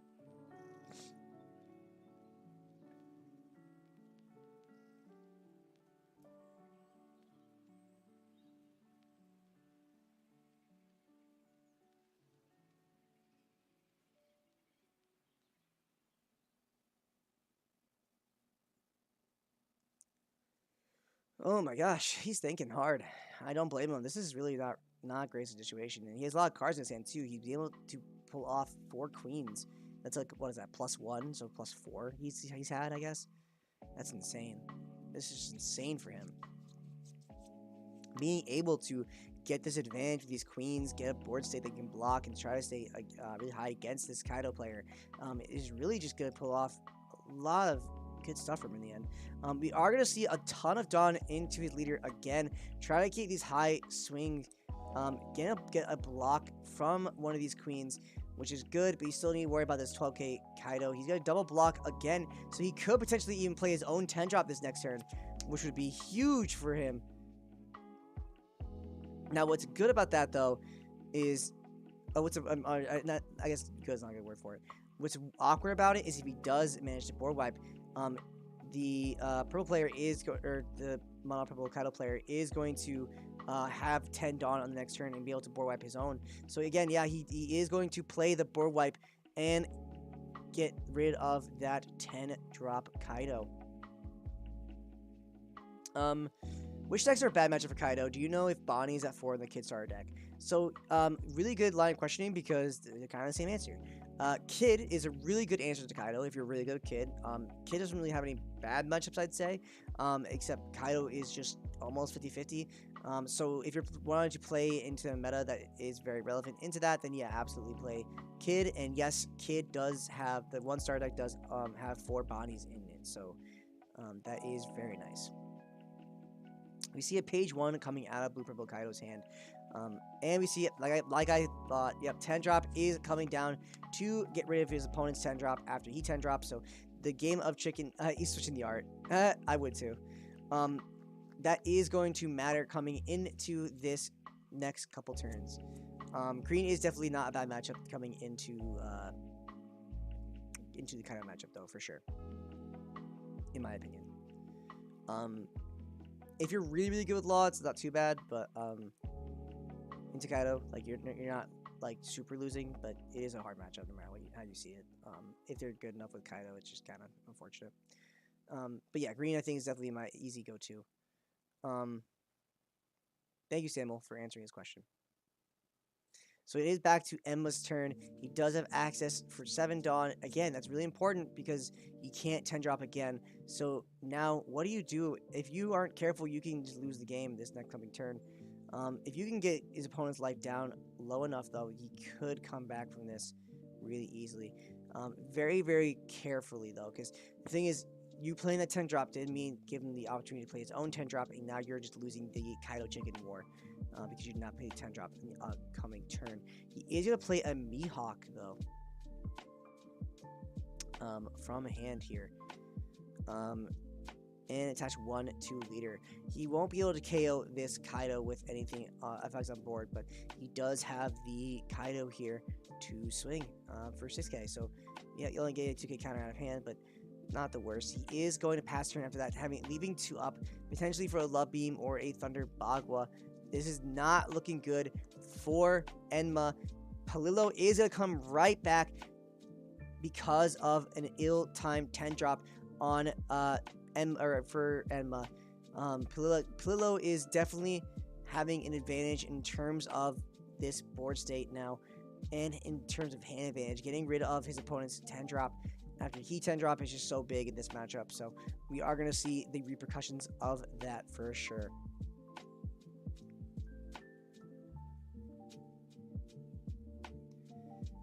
Let's see what he does here.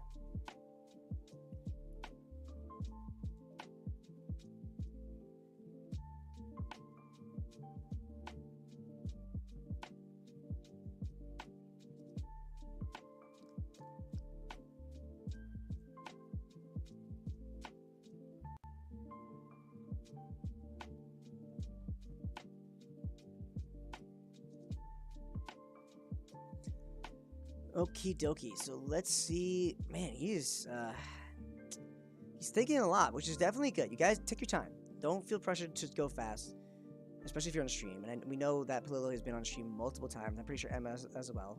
I definitely recognize his name for sure. So I mean, these players definitely are not newer. They are definitely not veterans they're definitely veterans coming into this tournament. And it shows. It really does show. It's going to be, was that 8K or 9K? 8K coming into face here.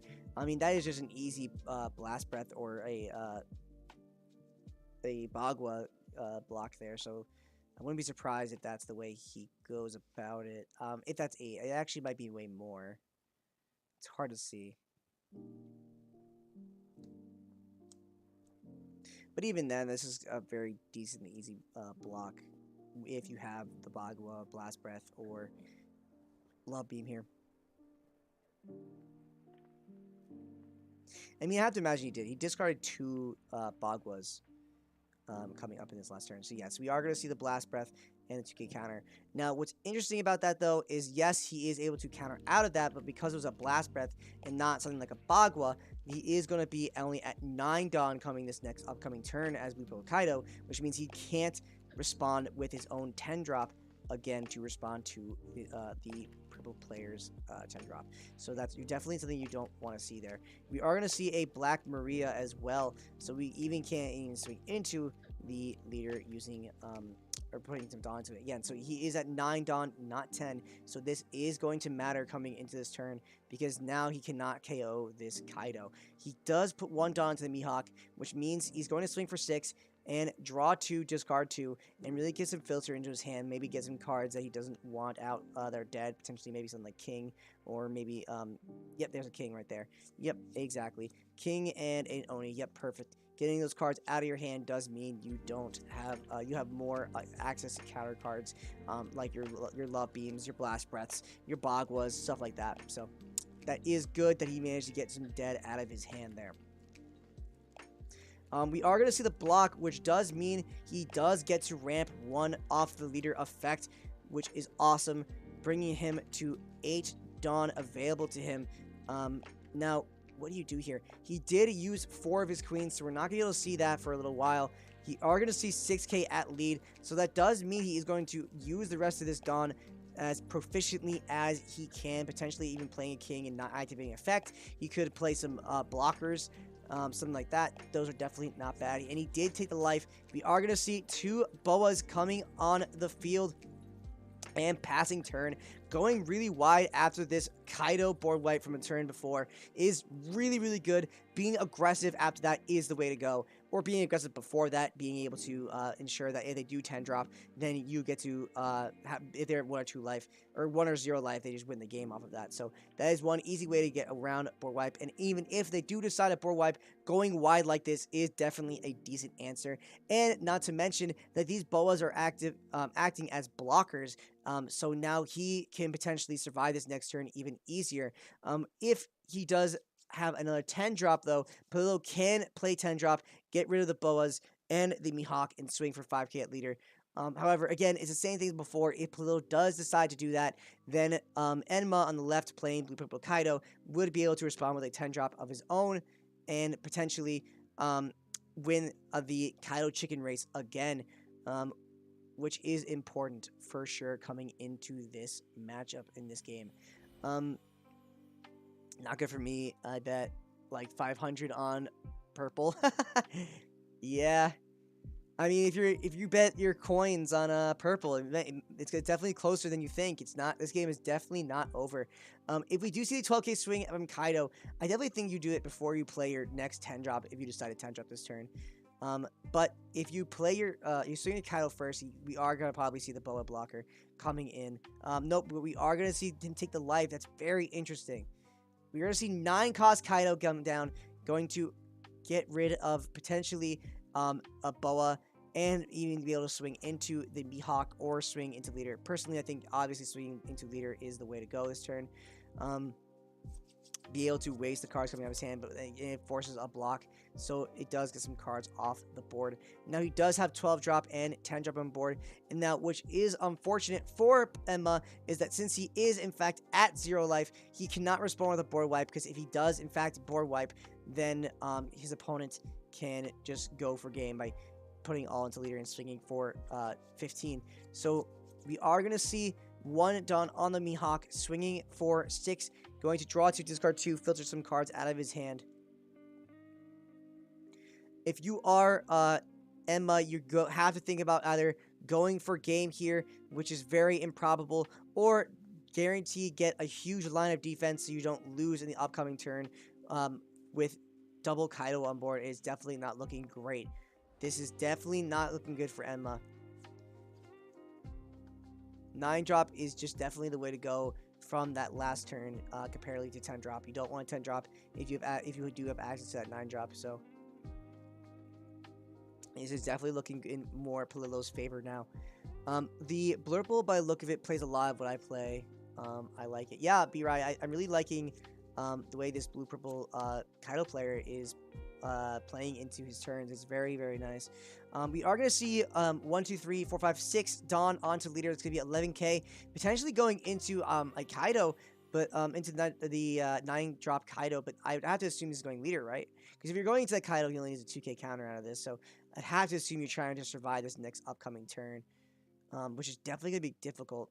We are going to see the Blast Breath, bringing him down. Oh my god, what do you do here? We are going to see a Law come down, so he's able to block out of one of these Kaido swings, but he has to be able to counter out of the other. So, and that's what's going to be the big thing for this next turn. Can Enma counter out of one of these big Kaido swings? And that's what's going to really determine if he can win the game. The big problem with that, though, is even if he does survive this turn, Enma doesn't really have a way to end the game. His opponent is at 2 life still, and because he's at 2 life, he physically can't win the game with just a leader and a Mihawk alone. He would have to need a 9 drop Kaido of his own and hope he doesn't have enough counter to get out of that kind of situation. This is going to be 10,000. We don't know the target, but I have to assume it's going into leader. If he doesn't have a Blast Breath or Bagua or even Love Beam here, he will pretty much lose. If you can't block a 10k, you're not going to be able to block a 12k or the leader swing that could potentially be 6, 7, 8, 9, 10, 11, 12k. Yeah, so it could be potentially 2 12ks on top of this 10k, which is really, really big. Purple got a shot on board now. Yeah, for sure, Jacob. Purple is really showing a gigantic board state, which is going to be important. He is able to counter out of this first swing, which is good, but can he survive the next 2 swings? He's going to swing with the Kaido 12k at base. If he does decide to block this, he does potentially have to worry about his opponent going all in with a 12k swing and physically can't counter out of that. So we are going to see Palillo win the game right here. So for those who predicted Palillo, you do win the coins here.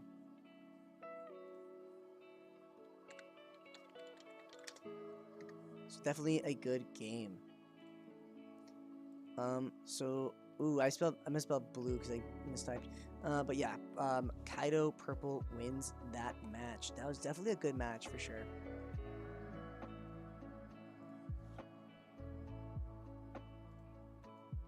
Defend on second 10 drop again if he has it. Yeah, that was unlucky. You saw all your Kaidos at everything was bottom. Hey, good game, guys. That was really, really fun to watch. Oh my gosh. Thank you. Yeah, thank you. How many 10 drops do you run? 9 drops.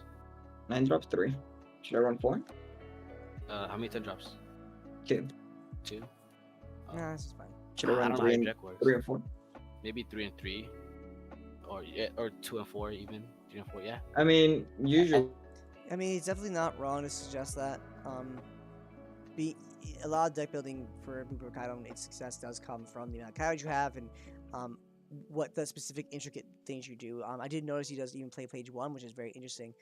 Be able to play that off the ulti effect is really, really powerful. So that is really nice for him if he's able to pull that off. Jacob, you got like 10 coins. Yeah, I mean, not a lot of people voted for Blue Purple Kaido, so that didn't tend, that didn't happen, but it is what it is. So definitely a good game for both players. So coming into the last round, let's see what people are looking like. Pairings.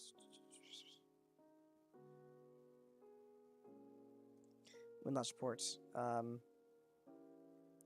Grim Irvine wins. So based on last pairings, it is going to be Palillo versus Grim Irvine. So Grim Irvine actually was playing Doflamingo. So we are going to see a Doflamingo versus Kaido in the last match of this tournament, which is going to be very, very exciting. I'm really hyped for that. That is really, really cool. Can't even bet predictions. Can't even bet on prediction is dumb. What do you mean, Samuel? When he said 4-2, did he mean 4-10 costs or 4-9 costs? That's a really good question. Hydro. I mean, it could go either way. To be honest, either's fine. I have to imagine though, he meant 4-9 costs, because the thing about Blue Purple Kaido, guys, is if you're playing Onigashima in your deck, if you play 9 cost Kaido and then use Onigashima effect and leader effect while you're at 10 Dawn, right? Then you can actually play another 9 cost Kaido on the upcoming turn, because you ramp with leader effect and Oni, and it's a Dawn -4. You're able to get back to that threshold the very next turn, so you can keep playing your 9 cost Kaidos over and over and over again. Or at least 2 times in a row. I think mathematically that is correct. So that does in fact matter coming into the for Blue Purple Kaido if you're intending to run Onigashima. So if I were a betting man, I'd have to assume 4 9 cost Kaido and 2 10 drop. 10 drop becomes a little bit less important when you have the ability to just spam out your 9 cost Kaidos, but I don't know. I have to assume though, based on that.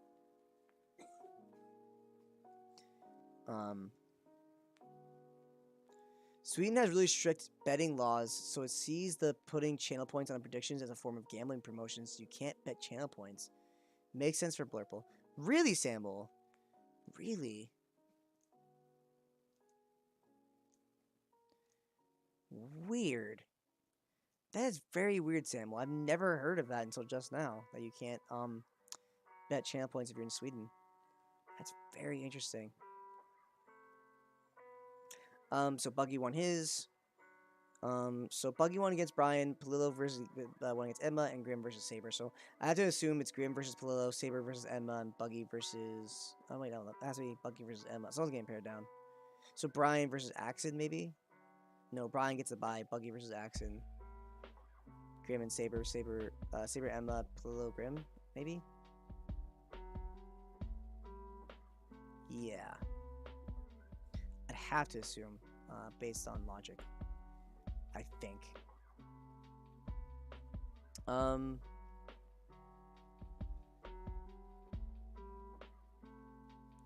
Hold on, my stream on my second screen is just a little bit frozen, so I'll catch up in chat in a second. Just have to use a VPN to bet on Twitch OP games. That's so dumb. It's just turned off in certain countries. Yeah, so in certain countries, I'm assuming you just can't bet, which is, it's whatever. They're imaginary points, so I don't really see the harm, but I kind of get it, I guess. For Purple, how many 9-10 costs are you liking at the moment? Good question, Hydro. Blue Purple Kaido, if I were to sit down and build a deck right now, Blue Purple Kaido, I actually think I would go with what I would run in my Purple Kaido list. And I think it's the same. I think it's 3-3 split. I think 3-3 split's the way to go, because you see enough of both to respond accordingly. I don't think it should be changed too much one way or the other. I think 3-3 split is where I would go in any version of Kaido, no matter what. In Purple Kaido or Blue Purple Kaido, I think that's just the way. Just consistently hit one or the other, or just hit both. So I think that's what I would do. It's a good question, Hydro, for sure. Definitely a good question. Does that mean Sweden finally banned loot boxes? Just purple, not blue purple. If it's purple, then I think it's 3-3. It's the same, regardless.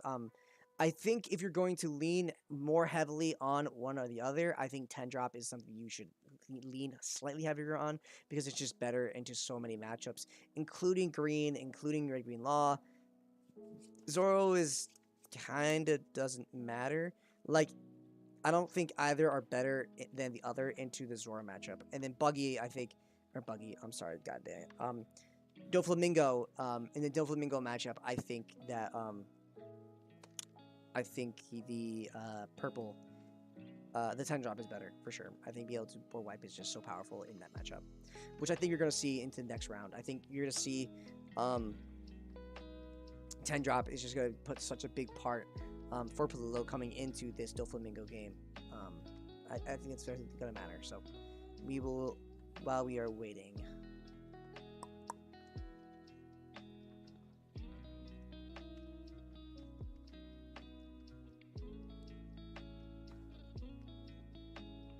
Wow. Where'd you all go? Bunch of people on Twitch are just like, nah, I'm out. That's so funny. Nope. Loot boxes, spending money for currency that makes it hard to tell what something is worth. Selling fictional items in video games are illegal, but betting free channel points on Twitch, big no. Do I want to be going first or second as Zoro? Okay, Sebastian, that's a really good question that I can answer. The answer is that it depends. It depends on your build. If you're playing the 2-drop 4K version build like I usually play, which honestly I'm kind of falling out of love with, the deck is just pissing me off. Like, not because I'm like losing on I'm not losing because of locals. Like, I think the deck is fine. It's just for me, I'm just like, man, I'm so tired of seeing, not seeing my 12, oh my god, my 2-drop 4Ks. I run 12 of them and I don't see it nowhere near enough. So, if you're playing that deck as Zoro, you go second. If you're playing Zoro Mirror, Sebastian, you always go first. I can tell you that right now. You always go first against Zoro Mirror, you go first. If you're playing a more mid-rangey Zoro, you usually want to go first. But if you're going a faster version of Zoro where you're playing a lot of 2-drop 4Ks, something like that, you go second, for sure. Definitely matters. Quack is calling you, Anthony. Yeah, I mean, kinda. Technically, even opening packs is a gamble. Everything's a gamble. Life's a gamble. Like, that doesn't mean anything. I don't know. I think that is interesting.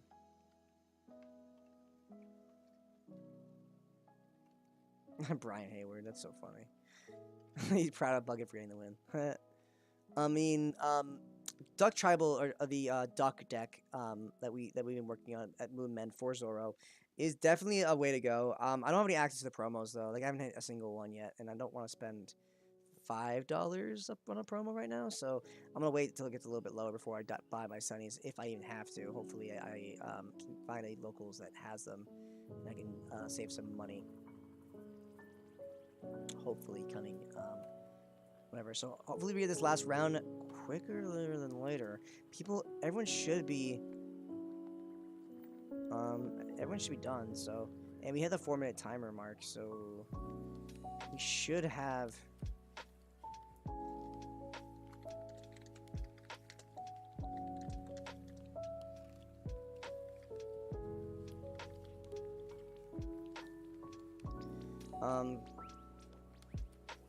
Definitely want to answer this question.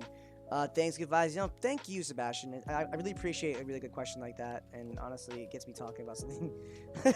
And I appreciate you asking the question. I appreciate you in general. So thank you for the vibes, good vibes, and everything. Samuel, the promos are being spat out here at pack every locals 2 weeks, locals a week. Most people don't even want them. So easy trades. Wow, that's crazy. I think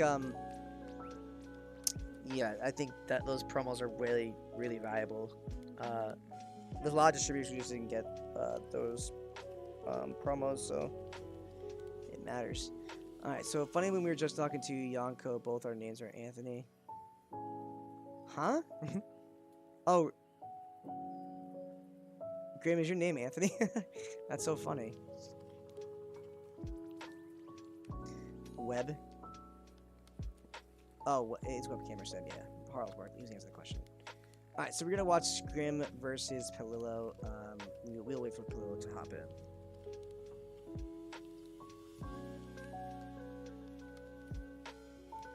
Oh, my eyes. They burn. That's crazy that most people don't want their promos. Most people are stupid. Promos are so good. Like, just the law itself. Like, even talking about, not even talking about set 2. Like, the law in set 1 is just really good. Like, I don't know why anyone would want to not want their promos. If you guys get promos, keep your promos. I'll tell you right now. Hold on to them. Until you at least have 4. After you have 4, get as many as you want. Sell them, because then there will be, you can make some money off of them, which is really nice. And get them in circulation. You know, make the price, make everyone's life a little easier. We're just gonna wait for Palillo eventually, and then we can ask them so we can watch their game. Crazy that people don't want them. Keep all the studies. Oh yeah, JD, I can't disagree more, or disagree. I can't agree more. Keep getting those Those duck stats are just too powerful, especially because it's searchable duck. I think that nothing beats a searchable duck. What is happening? Where's Palillo?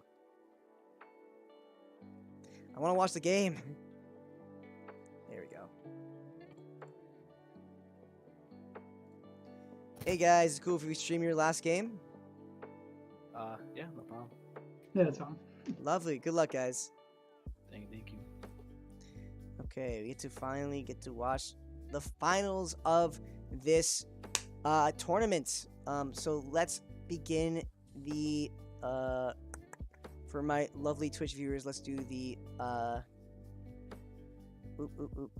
think Utapak is the one with the reduction Gordon and the reduction that the Gordon reduction reduction Gordon that Zoro loves too. Yes, it does. I keep losing to H-Up Kids, so I'm adopting the 4 Yasop. Too bad back when you guys run in Duck Tribal.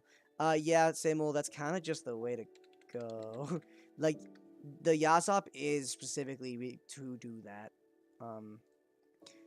So definitely I recommend it if you're having a problem. Dofi or Kaido. So I'm going to put a prediction up for my friends in Twitch. A minute long should be more than enough. And start prediction.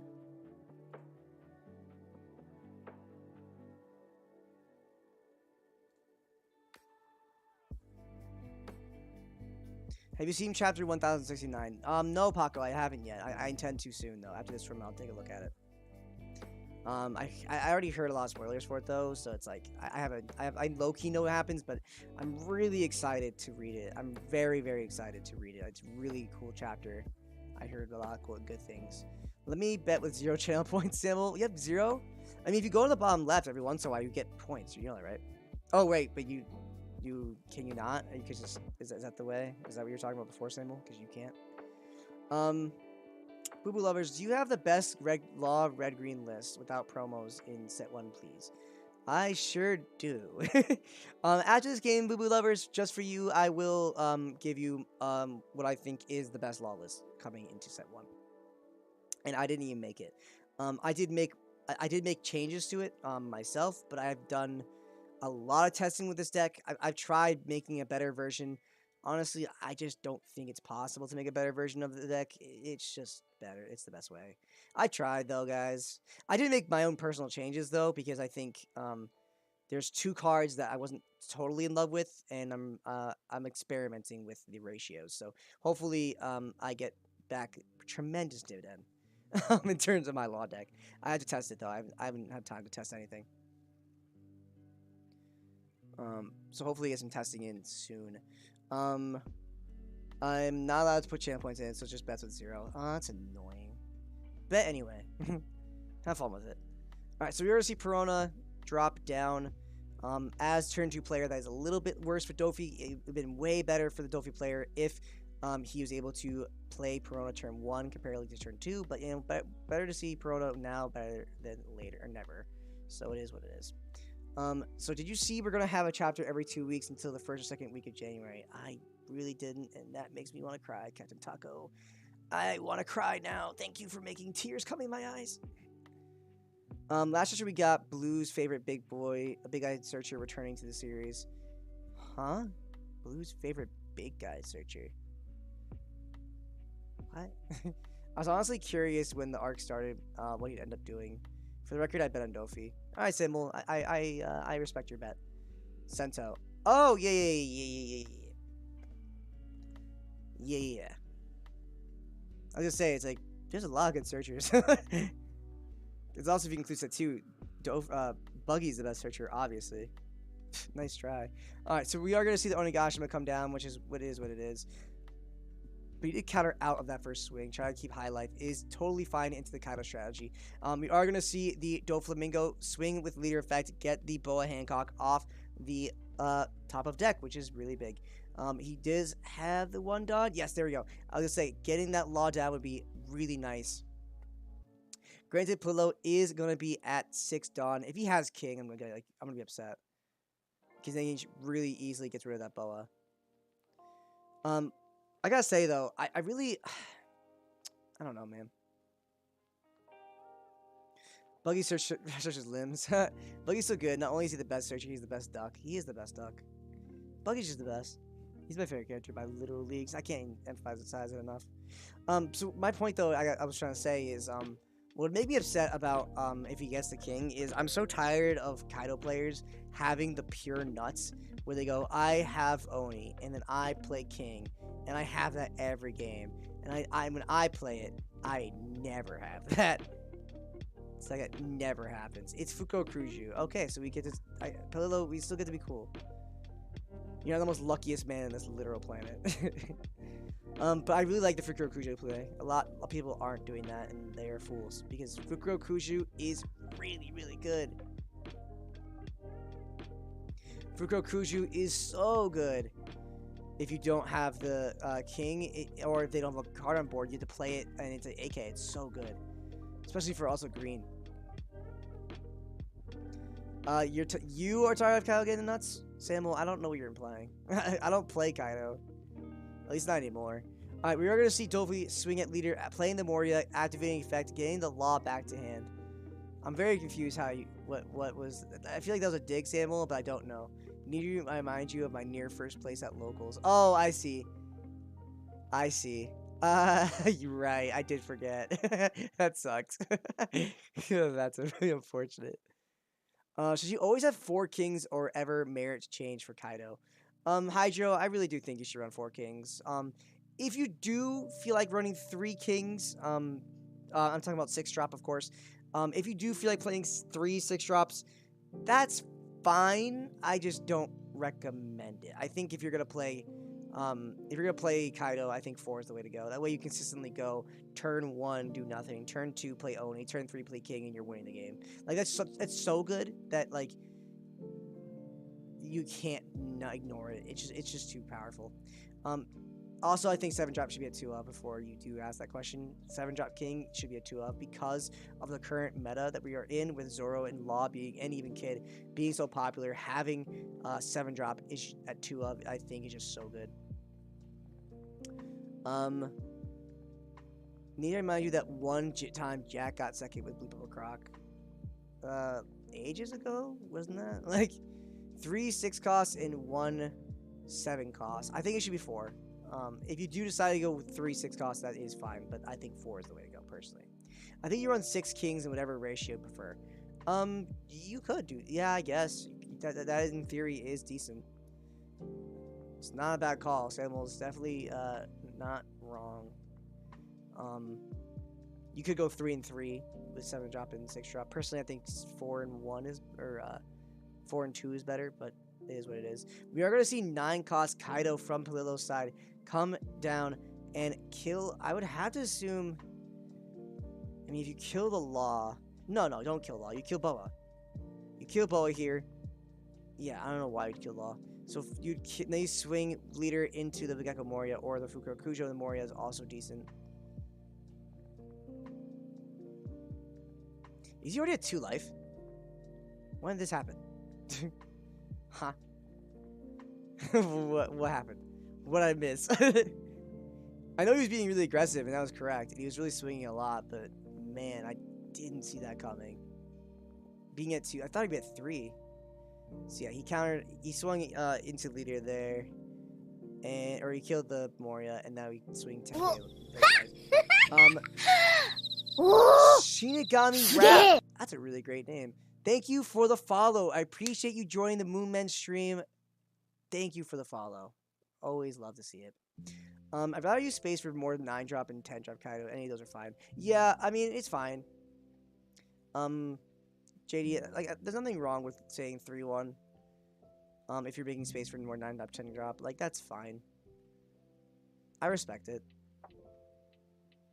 Kaido doesn't get too crazy. Like, as long as you're running at least 3 king, I'm not gonna make fun of you. If you're running 2 king in your deck, I'm gonna start laughing at you. It's like, you dumb.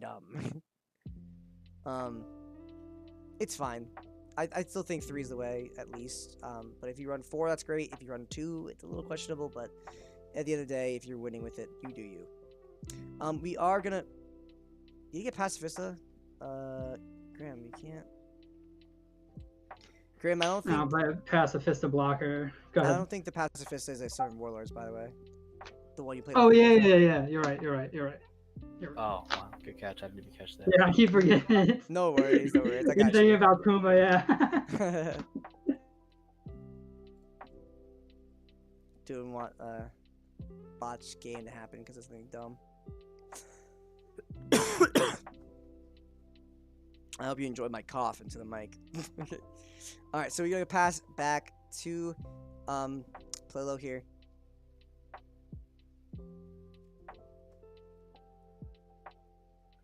Yeah.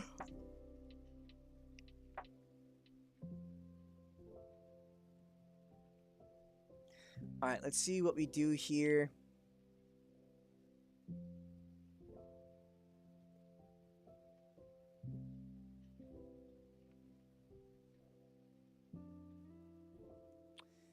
What do we do here? If you are the Kaido player, you have access to 7 Dawn right now. You need to get rid of... I feel like you want to keep some Dawn up for your Blast Breath and your Bagwas if you have them. I think getting rid of this Kuma is really valuable, but you gotta be careful because Pacifista is a card you can play from his hand if you kill the Kuma, which would suck. So we are going to play the Who's Who and get rid of the Law. I really think it's interesting that he does play Who's Who. I really like Who's Who, and I really think that more people should play it. And even I don't. I cut it from my deck now just because of the space issue. And I'm really, really happy that someone's still playing it. I really love Who's Who. I think it's a great card. You lose, hopefully. Huh? Sybil, what? I'm so confused. I don't know the context of what you said that to. Now I'm like, what's happening?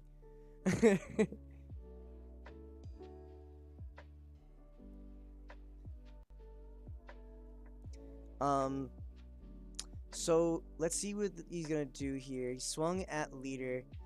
Gonna counter out here. He does have access to 4 Dawn after that.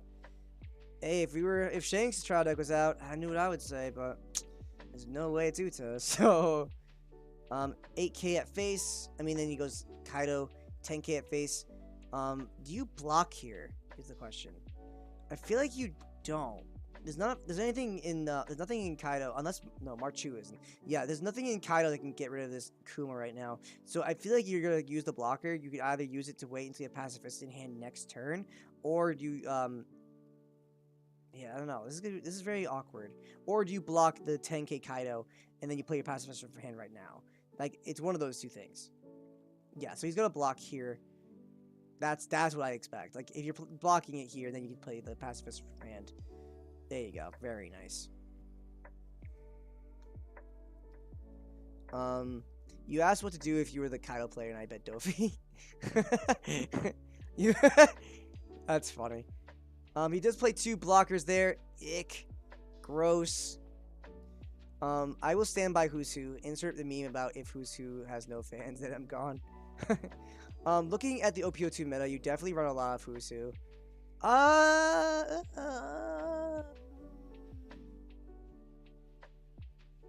I think it's definitely more considerable in set 2 to run a lot of Who's Who because of the current Zoro meta and Kinemon meta with Okiku's and one-drops being so prevalent in the meta. I think Who's Who is definitely a safe call if you're just still deciding to play purple in set 2. Do I think it's a necessity? I don't know. I'm very curious how purple decks are going to adapt to this meta. We did see again, I'll keep quoting this deck because it's a pain in my butt that exists, an OPO2 tournament that got first place, and it's an OPO1 deck with no OPO2 cards in it. So that deck did get first place in like a 150-man tournament, some big tournament. I can't remember the exact size, but he did win with a Kaido deck that was literally just an OPO1 deck. So it's definitely still a deck that's viable, even though Zoro... I mean, that was earlier in the meta where Zoro wasn't as prevalent, so I couldn't actually even say. We're going to see 2 Dawn in with the Dofi leader, activating the effect, getting a Law off of leader effect. We do know he drew the Pacifista from last turn. Yeah. Wasn't it like 200? What? Simmel, I feel like I'm losing context with every word you say. I really don't want to be. Wasn't it a lot like 200? I'm trying to remember what I was talking about. I lost my train of thought so hard. Kaido. Oh, the amount of people in the tournament. I realize it. I figured it out. Don't answer. Don't answer. Don't answer it. I'm sorry. Was it 200? I think it was 200. The tournament. Yeah, I remembered as soon before you said it, or as you said it. The tournament was like 200 or something like that. It was like 150 at least, like easily. We are gonna see the 6K Pacifista swinging in. I mean, if you can manage to get him to 0 life this upcoming turn, you're really in a healthy spot. Personally, would you make it 7? You better be using your Dawn really proficiently this next turn if you're not going 7 here. Because if you go 7, then he either forces the block or he takes the life. Both are just phenomenal, instead of just having a 2K counter come in and make your life miserable. So you better be really making use of that Dawn coming this next turn. Come on, Grim. I really want to see Adofi get first place and beat Kaido. That makes me happy. Give Dovi players some hope. I have faith in you, Grim. You could do this. Another Pacifista. We did see that coming from his top of deck last turn. And 3 Dawn left. He could potentially play another Law Blocker. Nope, that's just a pass. Oh, no. Go Dofi. Dofi win equals happy. I really want to see Doflamingo win.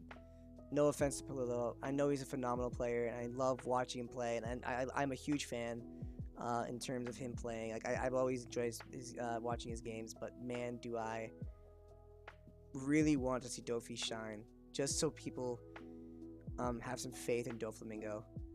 I really, really want that to happen. We're going to see the Husu swing into the Law. That's just an easy kill there. 10k, I feel like going into a Pacifista here is not bad, but I would have went for Kurokuju into it first. Get some cards out of his hand. I feel like you do also need to think about getting into life here. So how do you respond? Do you use your Love Beam here to attack the Pacifista? Can you win next turn? Is that possible with only the 3 cards? Yeah, so that Pacifist is gone. That's unfortunate. So it's very unlikely he wins next turn. And the longer the game goes, the higher chance Kaido wins, which sucks. Sucks for him. If Dofi wins, bump him up the tier list. No. No, I'm not dumb. It's sad because Dofi gets better next set, but Zoro gets even better. Yeah, that's the thing. We see a lot more of Doflamingo getting so much love, but everything else just gets so much better anyways, so it makes me sad. Hits life, gets the clutch Jinbei trigger, bombs, blocker, wins next turn. Let miracles happen. Yeah, I would really love to see that, Josilo. I really want to see Jinbei come in life and just make this game way better. We already see the Pacifista counter, so that's his 3rd Pacifista we've seen. And we are going to see the Fukuro Kuju coming down with the swing for 8k, and then going to counter out with a Love Beam, getting that draw off. Really nice. Have you been able to make a good self-destruction deck? No. Ooh, King coming down, killing the Pacifista. And another Maria blocker. No, no, no. This is pure hell. Hydra, I haven't really touched self-destruction. I just know it as a concept, and I know people are talking about it as a funny idea. But I haven't really touched it. I don't really have much faith in it, to be honest. I think the idea is funny. I just don't think there's a lot of credence to it. Man, that really sucks, though. A King and double blocker this turn with top of a Kaido and Fukuro Kuju. Man, it really sucks to be Grim right now. No, no, no, no. No. This is pure hell. Look what we did to my boy. Promo Jinbei is cool in self-destruction. I actually kind of agree. But the only thing about that sample is if you're board wiping, that's the only real self-destruction that's good. If you're board wiping, Jinbei trigger doesn't matter because you're already getting rid of the board. So it's cool if you have a way to kill your own Jinbei that isn't 10 drop, but that's the way you get rid of your cards anyways. So it's kind of mediocre in terms of self-destruction. It's a good card though, and we're getting it very soon. Promo Jinbei is cool in self-destruct. I'm saying if you're playing a self-destruction deck. So Samuel, how you play self-destruction deck, the concept, you're playing your double fingers and your hold'ems, and they have on KO effects. So when they die, you get benefits. So you're playing those cards, and then you play 10-drop Kaido. This is blue purple Kaido. You're playing 10-drop Kaido and letting your hold'em and your oh my god, oh my god, I forgot her name already. Die, so you draw cards and do stuff like that. And that's how you do it. So if you're playing the promo Jinbei's effects when he dies, you KO something, I believe. And if that's the case, then you're not, you're already KOing the board anyway with your 10-drop Kaido. There isn't a point to play Jinbei. That's what I'm saying. Promo Jinbei's on KO, bottom 3 costs or less. You're thinking about set 1 Jinbei. No, but it's on KO effect that bottoms a card. That's still not good. That doesn't matter because you're to board wipe off 10-drop. Oh yeah, I guess you're right. Never mind. Exactly. Thank you. As long as you know I'm right. See, the concept makes sense. It doesn't matter what the Jinbei does. If it's affecting the board state on KO, it's not good in self-destruction specifically. The card is good. Jinbei is a good card in card attacks like Doflamingo, where if you get KO'd, you can do something with it, sort of. But overall, it's just not great in self-destruction, at least in concept. So this is gonna be a 5K at face. Broken clock is right twice a day. Joe Silo, come on. God damn you, you son of a fucking... God damn it. That's funny. 5K face, countering out with the Mihawk. 7K at face. You're funny. Alright, anyway, 7K at face. I gotta make that chat box bigger, but there's no way to make it bigger and... Hold on, I'm just gonna make it bigger and look better. It's too tiny.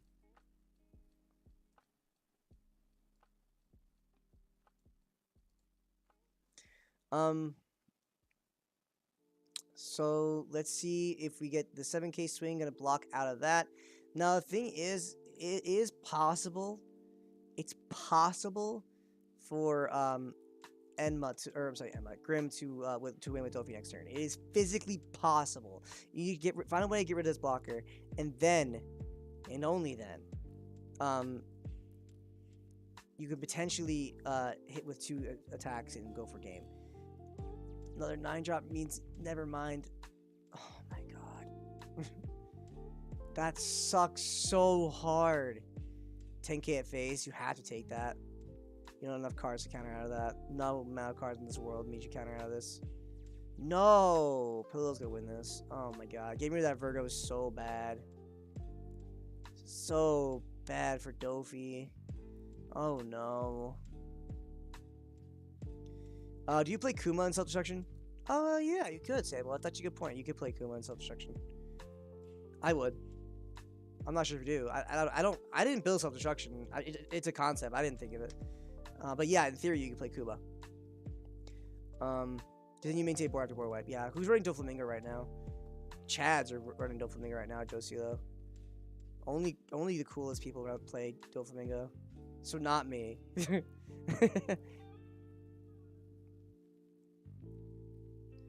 Man, this board sucks. I hate Kaido so much. Like us, you played it. I've seen it. I used to play. Dofi was my first deck I mained in this game. I really love Dofi. I love Dofi. I love Dofi, but I don't really play it anymore. Zoro Meta Slave. No. No. I don't like Zoro that much either anymore. It's Law Slave in set 1. I'm a slave to Law because I put too much time into it to not play it. In set 2, I'm not gonna lie to you guys. I was talking to Max about it this morning. I'm not gonna lie. I'm really enjoying Ivankov. I'm really liking that deck. Ivankov is the way. He's my favorite villain in One Piece. Smash that like. Thanks for streaming One Piece content. Hey, Albino Manatee. Thank you for joining me, man, and definitely thank you for liking the stream. I appreciate it when you guys come out and give us that love. It really makes the world of a difference for me. So thank you for supporting the stream. I really appreciate you. I'm playing Dofi set 2 probably. Dofi set 2 is definitely great. I don't blame you. So we're gonna see the promo swing coming at leader. I mean, if he has no cards in hand, that are good. Yeah, okay, 2K counter, so now he loses. 7K, who cares? He loses. 7K life, and then it doesn't matter. Yeah, he scoops. Yep, good game. Yeah. Good game, guys. Good game. Yeah, I knew you had the 9-drop in your hand. You were just baiting out stuff, but like I couldn't. Like Yeah. it But we had to play. wasn't bad. There's What I nothing should to have do. did. That was unfortunate. So Kaido wins the tournament. God damn it.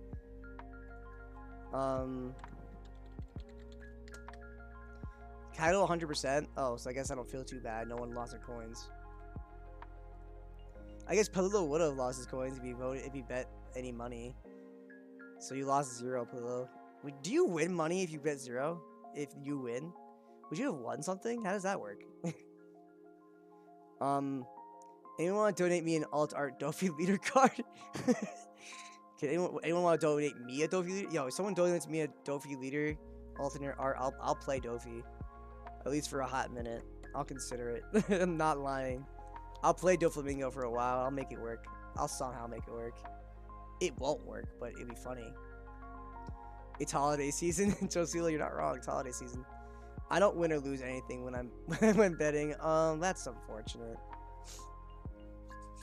Alright, so that was the finals. So that does mean Palillo managed to get first place. Kaido first place in this tournament. So it is what it is, guys. It happens, you know. I really want Dofi to come in on top just because Dofi deserves some love. We really want Dofi to get some love and win some stuff.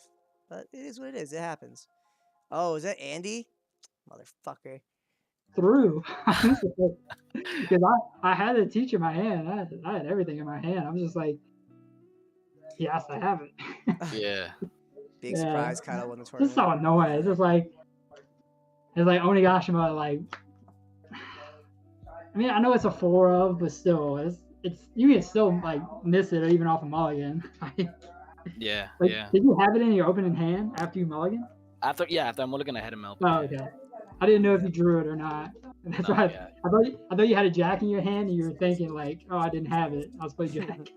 I had I had the Onigashima in hand and I drew the ulti and I was thinking of playing the ulti. Oh, that reminds me. I almost forgot. I know Boo Boo Bear. Boo Boo. You know what I'm talking about. You requested a law list. I'm just going to show you really quickly a law list that I recommend. Really quickly. If you're playing law, this is my opinion, the best version of law, and I, in fact, did not make it. Somebody else did, got first place. Again, Captain Den, all that good stuff. It looks like. Here, let me fix this.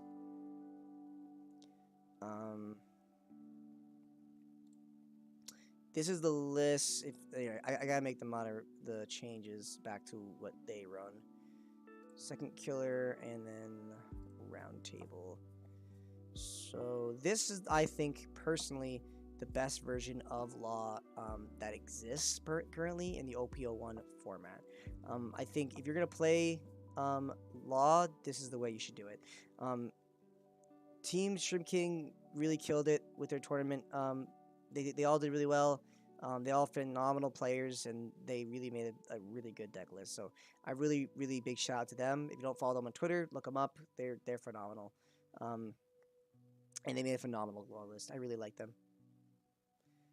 I'm here. It's the third best version. Josilo, I really want to agree with you, but this is the best version. So yeah, if you're deciding to play law, if you want to get into law, definitely at least practice this. Again, I'll emphasize that this is the hardest version of law to play. This is the most skill intensive. It's the hardest by literal miles. But if you do master this version of law, it's phenomenal.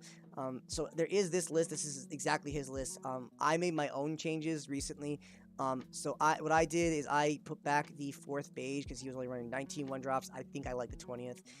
And then I cut a killer, and I cut the round table. So I cut the killer for the 1-drop beige, and I cut the round table for a second law. I'm really liking this Child Flicker law. I'm really enjoying it. I think this card is honestly, I underrated it. I underestimated this card. I think I'm falling in love with this card. It's so good. Even be able to just untap your Law Blocker, just swing with it once and untap it for a turn. Get a 6K body on board. Honestly, that's huge. Even that's just really good. But you can even close games with this card just for existing. And Law Mirror, this card is just really good. This card is just phenomenal. But the reason I cut Roundtable is I don't necessarily love Roundtable. What keeps happening is I'll play against Kid and then either A, not hit Roundtable or Kaido, or A, not hit Roundtable, or B, Roundtable will sit in my hand and do nothing for the entire game. So personally, I think Roundtable is good, but you don't need it, so I don't run it. Personally, I think that's the way I go. And then just hold on to Taunt Pistol if you're going to play against the Kid matchup, or you have the Luffy and try to do double swing with it with Law. Or you can play Zoro the turn before and then double swing with his Law. Like that is actually really good for the. This is also really good against for H-Up Kid. Personally, I think that's a really good answer to it. So that's my personal recommendation if you're playing Law. Definitely do something along those lines. There are different other versions of Law. I'll show you really quickly. I also have this version of Law that I really like. I tested a lot. It has more emphasis on the Wano package by playing the Momo. You have 2 Okiku, 2 Basil Hawkins. It's fine. It's just, it really, I hate to say it, it's just not better than this. It just isn't better. I tried. I really did. After testing both versions for like literal years, like, I just think that, I don't think a better version than that exists, personally. Not gonna lie, that 5-drop, gas. Yeah, that 5-drop from the starter deck, that card is so stupid. Like, here, I'll open it up again so you guys know what I'm talking about.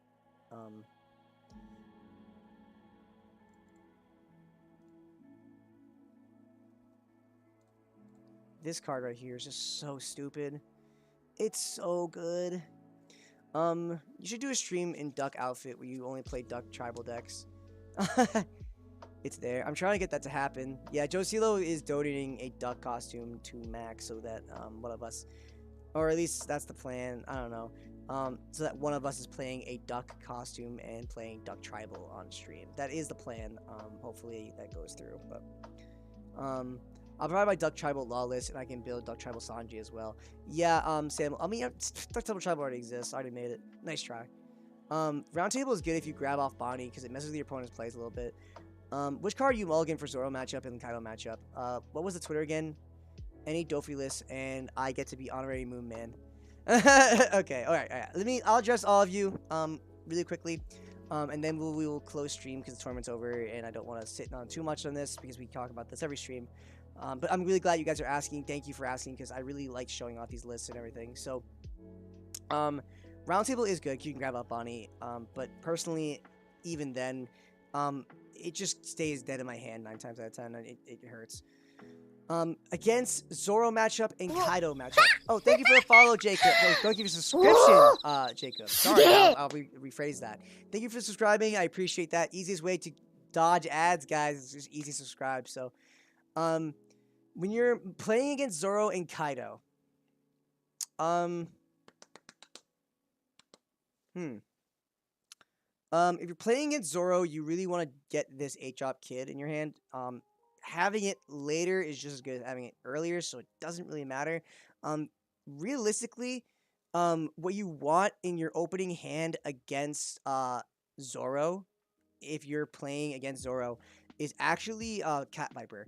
And the reason is because if you're playing into a red deck, if they go turn 2, play Robin, you need to answer this Robin immediately, and the only way to do that is Viper. Viper is or Izo, I guess. But Viper is the only way to play and tap down the Robin on the turn they play it. That way you can invest like a Dawn or 2 and swing into their Nico Robin. What I really, really do love doing is if they go turn 1, play a Nami. Very simple. Zoro play, turn 2, play Robin. I like to go turn 2, play, or my turn 2 or turn 3, whatever what it is I play Cat Viper and I play Otama and reduce this Robin by 2, making it a 2k, and then swinging my leader into it for 5. And then they just kind of have to let it go because it's too much counter to save it. It's one of my favorite plays. It's just going playing both of these into a Robin. And if you are playing against Zoro and Robin stays on board for too long, you are in a really bad position. So really, if you're playing Law against Zoro, It really is the Robin Wars, I guess, for lack of a better word. So the Twitter, Sebastian. Give me 1 second. The Twitter.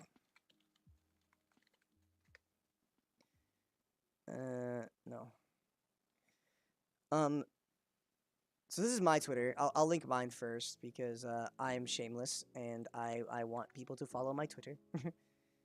So if you haven't followed my my Twitter yet, I recommend it personally if you want to see some current deck lists for not only set 2 but even set 1 now, because we are going to, or you just get updates about when we're streaming.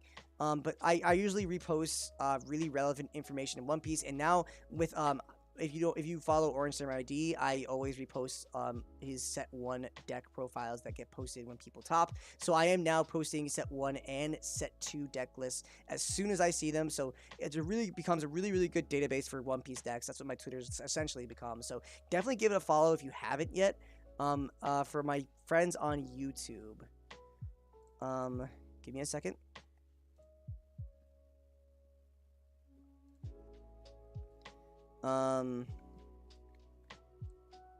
Stop it. So this is, I'm gonna link it here for you guys. All right, and then for the guys who made the list, that is Shrimp King. Shrimp, please work. King. God damn it! For some reason, they're really hard to find 9 times out of 10 for me. Okay, this is an easier way. Damn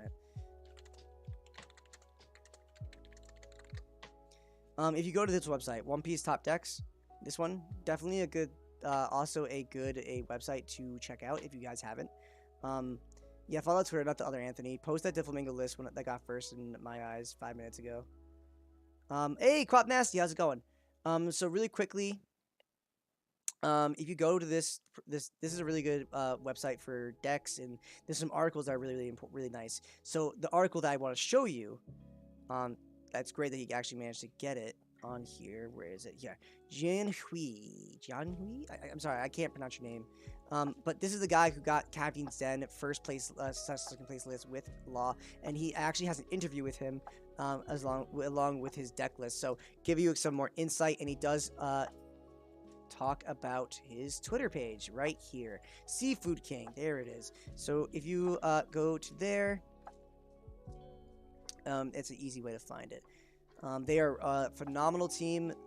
They don't post a ton of stuff, but they have a Patreon also if you want to follow their Patreon and support them directly, because they're just doing such a good job. And obviously, who doesn't like, you know, guys putting in the effort, right? So this is their Twitter.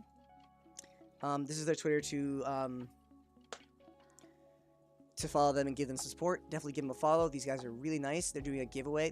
They also just did a giveaway for a film Uta deck. I don't think that was English though. I think that was Japanese, but it was still really cool. They did a really cool giveaway. So they also do that, and they just talk about their tournament results. Yeah, so we're talking about Gavin, who also was another member. He got top 8. So keeping up with them. They're a really good team.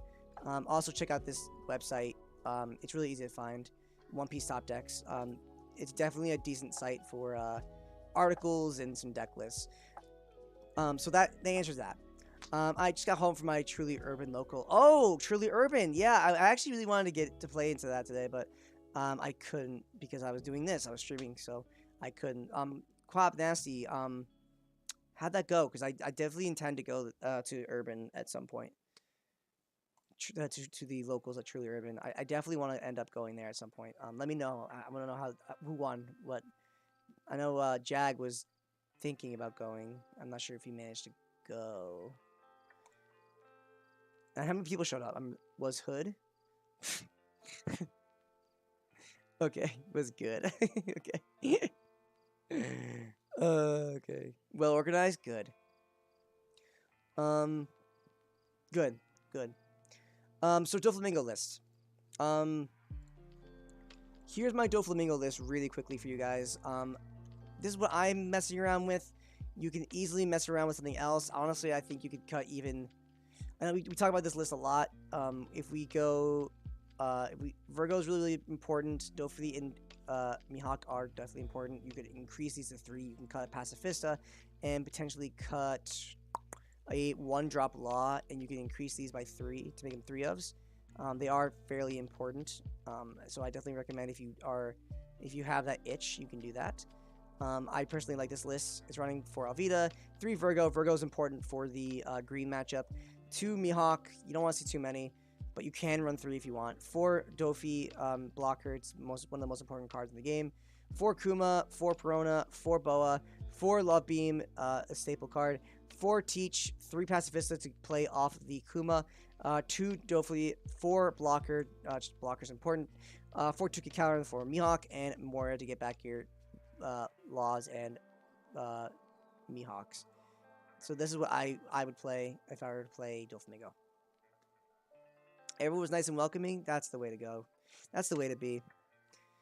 So I think they answered all the questions.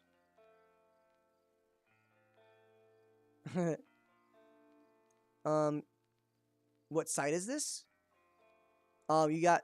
So alright, everyone was nice, welcoming. One of my first 2 matches, lost my second 2. Bad draws. That sucks, Quap Nasty, and that's unfortunate. Do you know how many players? I know you got 5th, so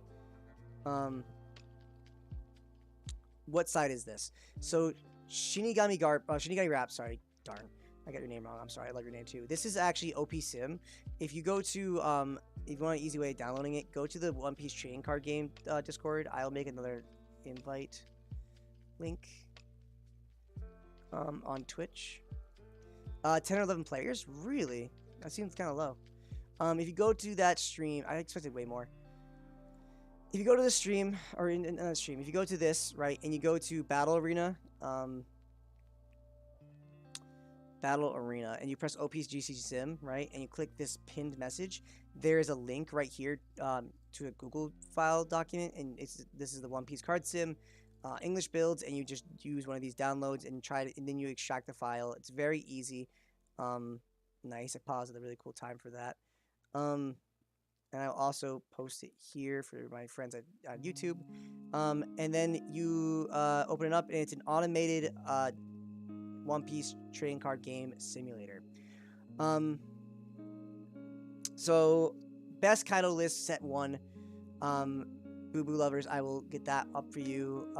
What I really like set 1 for Kaido is this, I think. Is this correct? Let me look. Yeah. So this is what I'm really liking personally. That's actually kind of wrong. This is a little bit wrong. My bad. The reason why. So here, I'll show you why it was like this. This is what I think you should do. Personally, this is what I like. Is this the end-all be-all list? Absolutely not. Of course not. You'll notice there's no Jack in this list. I think you can play the deck without Jack. I'd rather have 2 counters and stuff like that. You can, if you want to play Jack, there is definitely space for it. Here, this is what I would play. If you're playing Kaido set 1, this is my favorite Kaido list. Running the Bagua is really good if it's a mirror, because if they play King, you respond with Bagua, and then you can 9-drop next turn. 9-drop is not the end-all be-all. If you hit it, that's great. If not, that's fine too. Your 8 blockers are too important. And then you need to run a plethora of 2K counters, because we do not have access to the Uto blocker until set 1, or until Shank's trial deck, sorry. So then we also have Blast Breath and 2 Bagua, that's just staple. 4 Oni is just staple.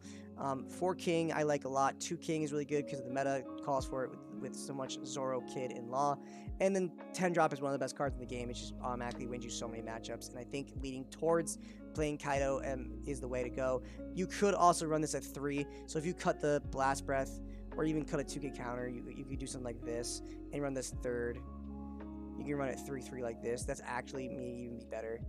But personally, I've been messing around with this. My list did look like this for a hot second. The reason why when it opened it was this is because I only have 2 10-drops on me right now. If you want to run it like this, 3 9-drops, 2 10-drops, that's fine. Max and I built this deck. It's a great deck. Max played it tonight, his locals. I think he got 2nd with it. It's a great deck, personally. So that's a good Kaido deck. So Vampock, I will now answer your question. Sorry, I'm going through all this as much as I can. Have I tried Impel Kaido? No. Um, Captain Taco got your OPG sim working. Thanks for helping. Good. I'm happy you guys got it working. This is honestly my favorite way to play One Piece and test. It's really, really good. Just go to multiplayer, and then people are playing in lobbies. There's no lobbies right now, but you can host your public game, host a private game, and all that stuff. It's very easy. It's very self-explanatory. For my newer players though, I have to say, for those who are just joining OP Sim, my biggest suggestion, 100,000,000%, is there is a checkbox here. It says auto draw, auto skip block, auto skip trigger, confirm end turn, confirm don't attach, and dynamic play sheets. I 100,000,000,000% think you need to check this confirm end turn here. Check it if you can, because it means what it does is, you should check it. So that when you press end turn, it says really end turn, so that to make sure, or really end turn question mark, to make sure you have to confirm to end turn to end your turn, so you don't accidentally press end turn, because it's very easy to do it in OP Sim. So definitely have this turned on. Is my big suggestion for those who are joining OP Sim for the first time. Definitely my big suggestion there. Okay, so now that the tournament's over, we got all through all your questions and everything. I put as many links as possible. Really quickly, I also want to give a really big shout out. What did I just do? Oh, okay. Really big shout out to Box Island and Jacob. What is happening? Really big shout out to him and their server. They do a really good job of making a really cool environment and really cool tournaments for you guys to enjoy. So I'm going to... You made Duck Tribal Impel down? Why? Symbol, god damn it. I have to check. What the fuck? You usually just run 4... Oh, you run 8 1-drops. You Blue Gory gains blocker. That's kind of cool. I actually kind of like that. You're obsessed with ducks. Like, this ducks obsessed with ducks, and then there's you. You're just a beyond. Anyways, definitely join the server. Big shout out to him. He's always killing it, honestly. I really like watching his tournaments, and he has really great prizes. Also, on December 18th, 11 days away, people... Quack, you're so ridiculous, Sam. I can't. On the 18th, there is going to be a really big tournament coming up where you can win the Luffy promo, the winner Luffy promo from the pre-release, which is really hard to get nowadays, and they're kind of expensive, and it is graded at 9.5 already for you. So that is first place prize, essentially. Second place and third place are also pre-release Kaido and Luffy leaders, I believe, that are also already graded for you. So definitely join that tournament, guys. It is a pretty hefty entry. We are technically working together with Box on this tournament, but I will be the first to admit that it's not cheap. It's $30. It's not cheap. If you feel confident into this tournament and you want to spend $30 and get a chance to win your a promo Luffy, a super pre-release Luffy that's already graded as a 9.5, I absolutely think you should go for it. If you even want to try out to just some competitive play, get as many people as possible, absolutely. Be my guest, join the tournament. But I will be the first to admit that $30 is not cheap. Even though we are not sponsoring, I guess sponsoring / partnering with this tournament, I will be the first to say, hey, $30 is $30, right? So, if you don't feel confident, I don't blame you. It's gonna be rough. If you don't win anything and only top 3 players gets prizes, I'm just gonna be honest. Like, I know it's promotion. Technically, I shouldn't say it, but I'm not gonna lie to you guys. It's not cheap. So definitely give it a look if you're interested. Though I definitely think we should get as many players as possible. And if you can get first place, if you know you're gonna get first place, definitely enter, because there's a really good chance you can get it. If it's a really cool prize and everything. Tiebreakers in the system is odd. Yeah, tiebreakers are really annoying. So that's been my whole 2 cents. Thank you guys for watching stream. Thank you guys for joining me on Twitch and on YouTube. Thank you guys so much. I love how much more people we're getting into the game, and much more people we are interacting with, because we have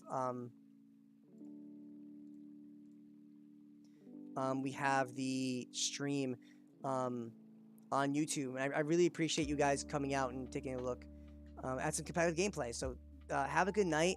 I think that's everybody I want to mention. I mean, just big shout out to you guys in general who are interacting in chat and just watching. Thank you guys so much. It makes the world of a difference. It really picks me up in my day, honestly. It's always so fun to stream with you guys. Tomorrow we should be streaming and talking about the newest chapter of One Piece. So definitely come by, take a look. Max will talk about his local experience tomorrow. So definitely come and take a look. So that is the end of the stream. Thank you for joining me again. See you next time. And have a good night.